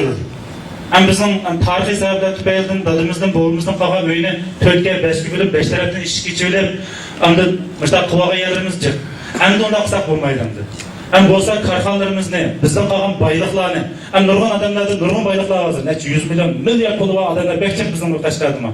Onu 5-6'sı birleştirirse taz yakşı olmaydı bu. Ek mesuliyetsiz şu. Çokur, aşı baylıkını, Abdülkadir Kam'da baylık diyen çokun bir ayrılış kaylanmışsa bu kağıt o. Belki bu perzentlerini buzuk duyuşu mümkün. Çünkü adamlar tepegen tey yapılıp erişken perzente bir xil ruh bulmaydı. Hem de müş egilik tikilgen, yaki nurgun bayı olgan binası adamlar qarab bakınlar ha. Bir-birisinin akıllık, bir-birisinin yaman, bir-birisinin şuna isil adamlar. Aşıdaki isillik, pezillik, aşıdaki ruh, batırlık nereden kelgen? Aşı baylıkni tepiş jarayandan kelgen ha. Pul tepip olgandan keyin o'chib ketgan odamlar emas shu. Pul tepish jarayandan o'chib ketgan odamlar u. Egilik yaratish deganning dal shundoq ish. Tak chiqish o'xshaydi ha. Cümlama çok sık çıksanlar, bu yerde cik adam çarak çaldıgan, gül verdigan adamlar yok. Hiç kim yok yerde. Şimdi göremezler. Çıkış jarayonu hemmeden mühim. İyilik titreş karxana kuruşta çok aşı jarayanını baştan geçiriş gerek. Aşı bizning misalki baylarımız shunchalik aqlli bilimni ko'pitishi hamda o'zi shunday baxtli bo'lishining sababi dal iyilik titresh baylık yaratish jarayonida shunchalik tajribalar bilan o'zini aqlli bo'lgan, bilimli bo'lgan. Endi farzandlarimizdan ashundoq bilimli bo'lgan, aqlli bo'lgan, baxtli bo'lgan, nurchi bo'lgan fursatlardan mahrum qilib, uni falaqatlar necha million baylıkni tashlab bersak, u eng keraksiz bir odamga aylanib qolishi mumkin. Shuningcha biz baylıklarimizni ham bu ilqi xalqlarning kalisi o'zgardi hozircha. Bu bütün dünya özgür koptu. Amerika'ya olsam Amerikalıkның 80%'i öyle icariye oturdu ki. Bu işinden namara dokuşmamda dese hemmisi bay. Mesela ben aşağıda balamını okutatma bir hoşluğunuzdan yıllık kirimi Cungo buldu 5 milyon. Aş nemiş Google şirketi işleydi. Yılda Cungo buldu 5 milyon buldu diye öyle icari bulturdu. Oylamış öyle icari bultursa sen adamda sebepler tüpeyildiğinde. Bu öyle situasyon baldırın komandası demiş balamı uygup koymayın. Öz işte pul tepip situasyon icarkesin. Ben balamı herkes pul koymayın. Bu pul diyen benim balamın emas deydi. Doğru? Pul diyen sizden, herkes balamızın emas. Ködüma ma öyünü sana atab saldı. Ma karxanın manimini ködümün binanı, badiyen senin binaran. Erik balık kanda çoğun oldu. Bir binanı içkilaylandı o ya ki şu binanı kanda bir taraf kılmaya da koylandı. Şunlaşsa bizler çoğun bir xil hemkarlış ruhi buluş gerek ya. Biz baylıklarımızı çoğun karxana aylandırışımız gerek. Keşke yege, zımınga, bina kılmadaqsız çok hata o. Bütün Cungo'da hazır öyünün bağısı düştü. Lekin en tüven derece emas, en korkunç halat emas ben sayılap koyayım. Oldumuzda tıkı. En tüven çekil tek düşmedi. Bizden bir şeyde mi, Şincan'da mı, Ürümcü'de mi, Kaşgar'da mı aşında buldu. Şunlaşsa bütün pulumuzni, meblağımızını öyüge, zımınga aylandırışı hata. Altınga aylandırışı hata. Altının bazı 100'e uçup kılışım mümkün. Çünkü Rusya'da nurgun aşkardıma yapkan altın zapısı bayılıptı. Her bir adamga bir donudun da akıbesi miydi dedi. Şunlaşka bu Xudayımca bizge baylıkni cheksiz yaratgan. Şunlaşka sizler herkes maddi narsalarga uyga, ziminga, oltinga, onunga, bununga muhabbetini bağlab qo'ymaslik kerak. Odamning muhabbeti moddaga, baylikqa bog'liq emas bo'lmaydi. O'zimizning taqdiriga, o'zimizning millatiga, o'zimizning davlatiga bog'lanish kerak. O'zimizning kelgusiga bog'lanish kerak.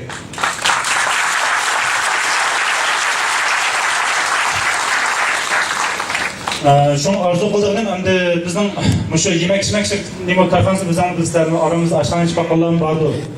Oshxona ichishni hammadan taslaydi. Oshxona hamkorlik ichish texnik taslaydi. Voy bu bekda go'shtni, bu narsani pul olmoqdan taslaydi. Bu oshxona hamkorlik sherik oshxona ichish hammadan taslaydi. Lekin mushu eng past kasbda biz 30 necha oshxona ocholdik. 3000 dan ortiq odam mushu oshxonadan manfaatlanib oldi. Davlatdan boshlab shiryapmiz. Biz bu yılda 5 yıldan içinde bütün Cungo'ga, Çetel'ge, bizim parmak tıkalarımızın sağında 1000'e yetkizmek için. Hem de biz... Demek bu aşkandan ibaret en iktidai, en annenevi kesifini müşte karxana kıgılı, hemkarlışıp başkılı, şirikleşkili, pay düzümede kıgılı buldu ki. Demek hem bir kesifini kıgılı buldu. Hem bir kesifini şirikleşip kıgılı buldu. boyliqlarimizni, aqlimizni, vaqtimizni, zehnimizni biz uchun eng zarur bo'lgan, eng muhim bo'lgan shu korxona, shirkat qurish, hamkorlashib tijorat qurishga qaratayli. Hammaga rahmat deb aytaman.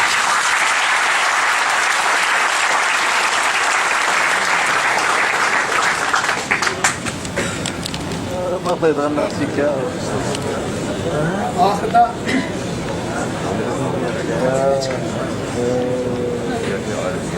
Ahırda hemmeylerinki bu şu dikse katmışlarına çin köğünümüzden teşekkür bildirmemiz rahmet. Hazır Zulfikar Kam'a, Abdülkadir Kam'a bir gün soğukluk azırıp köğünümüz var idi.